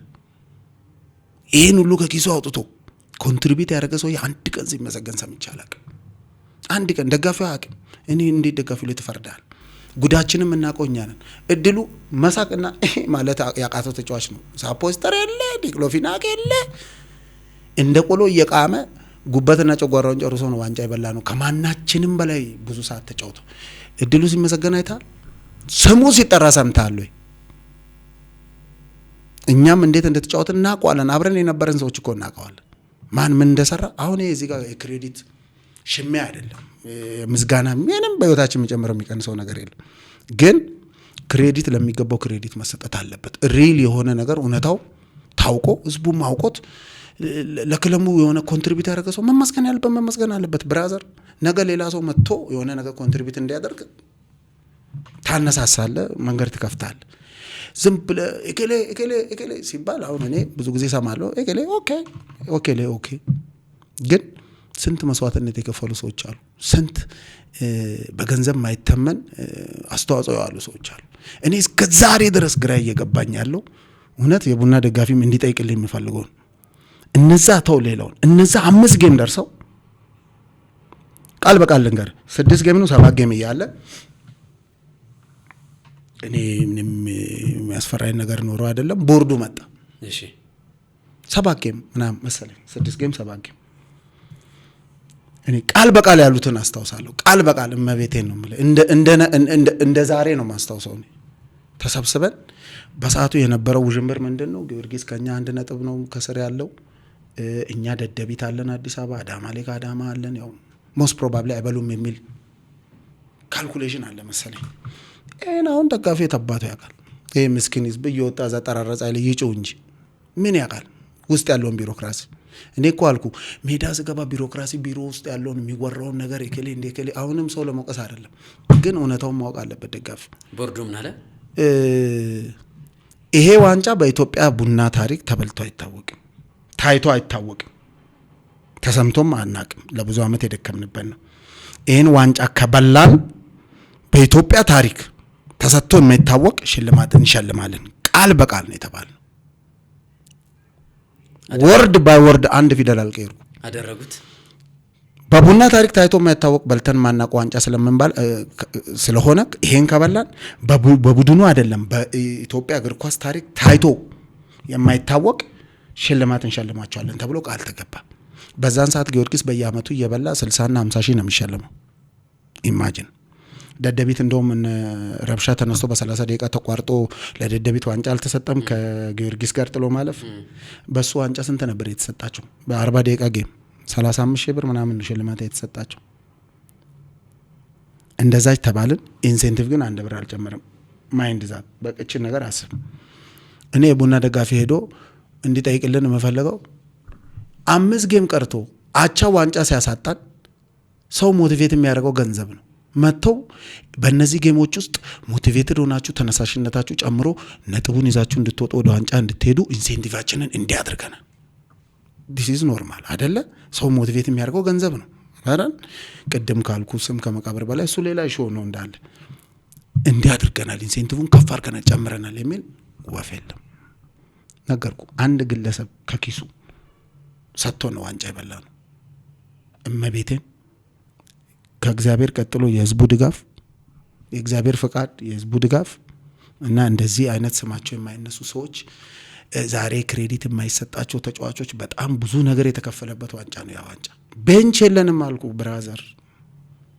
እኔ እግሬ ጫማ ውስጥ አልገባ ብሎ ቁርጬ እንዲህ ብሎ በስሪንጅ ዝባል እምቢ ደግሞ ቁርጬ ብቻ በዚህ ሳይድ ማብጬ ድንጋይ ላይ ወድቄ አዳማ ግራ ጎኔ አዳማ አንዱን ጎል ነው ነበር ያገባሁት ማሸነፊያውን እና ድንጋይ ላይ ወድቄ ታክል ስገባ እንደዚህ ጠጠር ወጋኝና ይሄ ቂጤ እንደዚህ ዳሌ እንደዚህ ወደዚህ ሰፋ እንዲህ ደም ቋጥሬ ማለት ነው። ቁርጭምጭሚታ አይሰራም። በጭቃ ተጫውቼ ጃማይካ ጫማ ጡቶ የሚያክል ነበር የምናደርገው ብሎን ቁርጬ እየሮጥኩ ሰክተ ነቅለ ነው የምትሮጠው ጭቃ ላይና እንደዚህ ታጠፈና በቃ ቋሲል ሰምቻለሁ።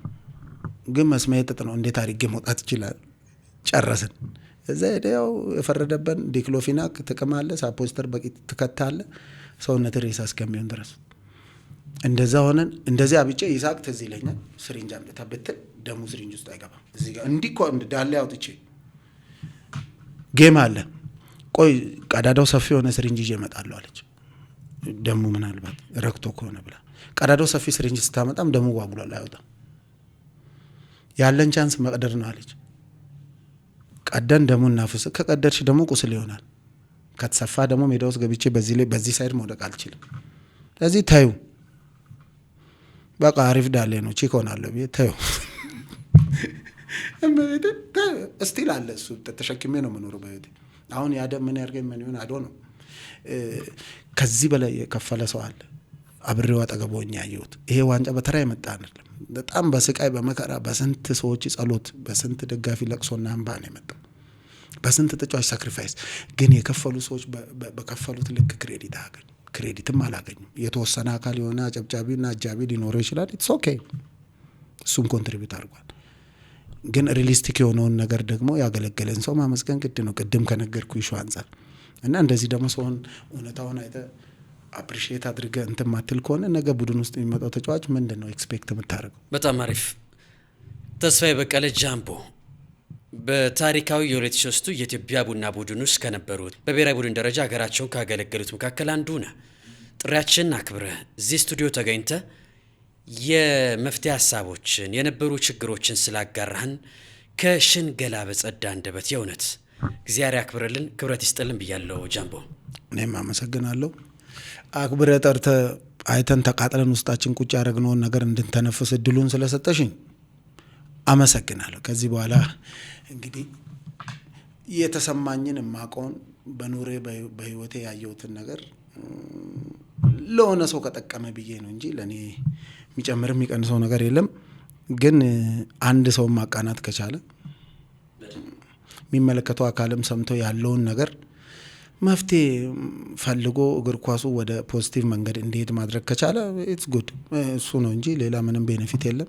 እኔ እግር ኳሱንም ዞሬ የማይሰው አይደለሁም። ከዚህ በኋላ ዞሬ የማይቺ ስለማላቅ እግዚአብሔር እንግዲህ የነገ ሰው ይበለን። አሜን። ክቡራትና ክቡራን ከታሪካዊ የ2003 የኢትዮጵያ ቡና ስብስብ ውስጥ አንዱ የነበረ በተለያዩ ቡድኖች የምናውቀው ሀገሩንም ማገልገል የቻለው ተስፋዬ በቀለ ጃምቦ ከሰባተኛ ፖድካስት ጋር ያደረገው ቆይታ የተከታተላችሁትን ይመስል ነበር። በእርግጠኝነት ቆይታችን እንደወደዳችሁ ተስፋ እናደርጋለን። ሰባተኛ ፖድካስትን ሰብስክራይብ፣ ላይክ፣ ሼር እንድታደርጉ በዚሁ አጋጣሚ እንጠይቃለን። ቤተሰብነታችን ይብዛ። በቀጣይ ከሌላ እንግዳ ጋር እስክንገናኝ በያላችሁበት ጤና ይስጥልን። ቻው ቻው።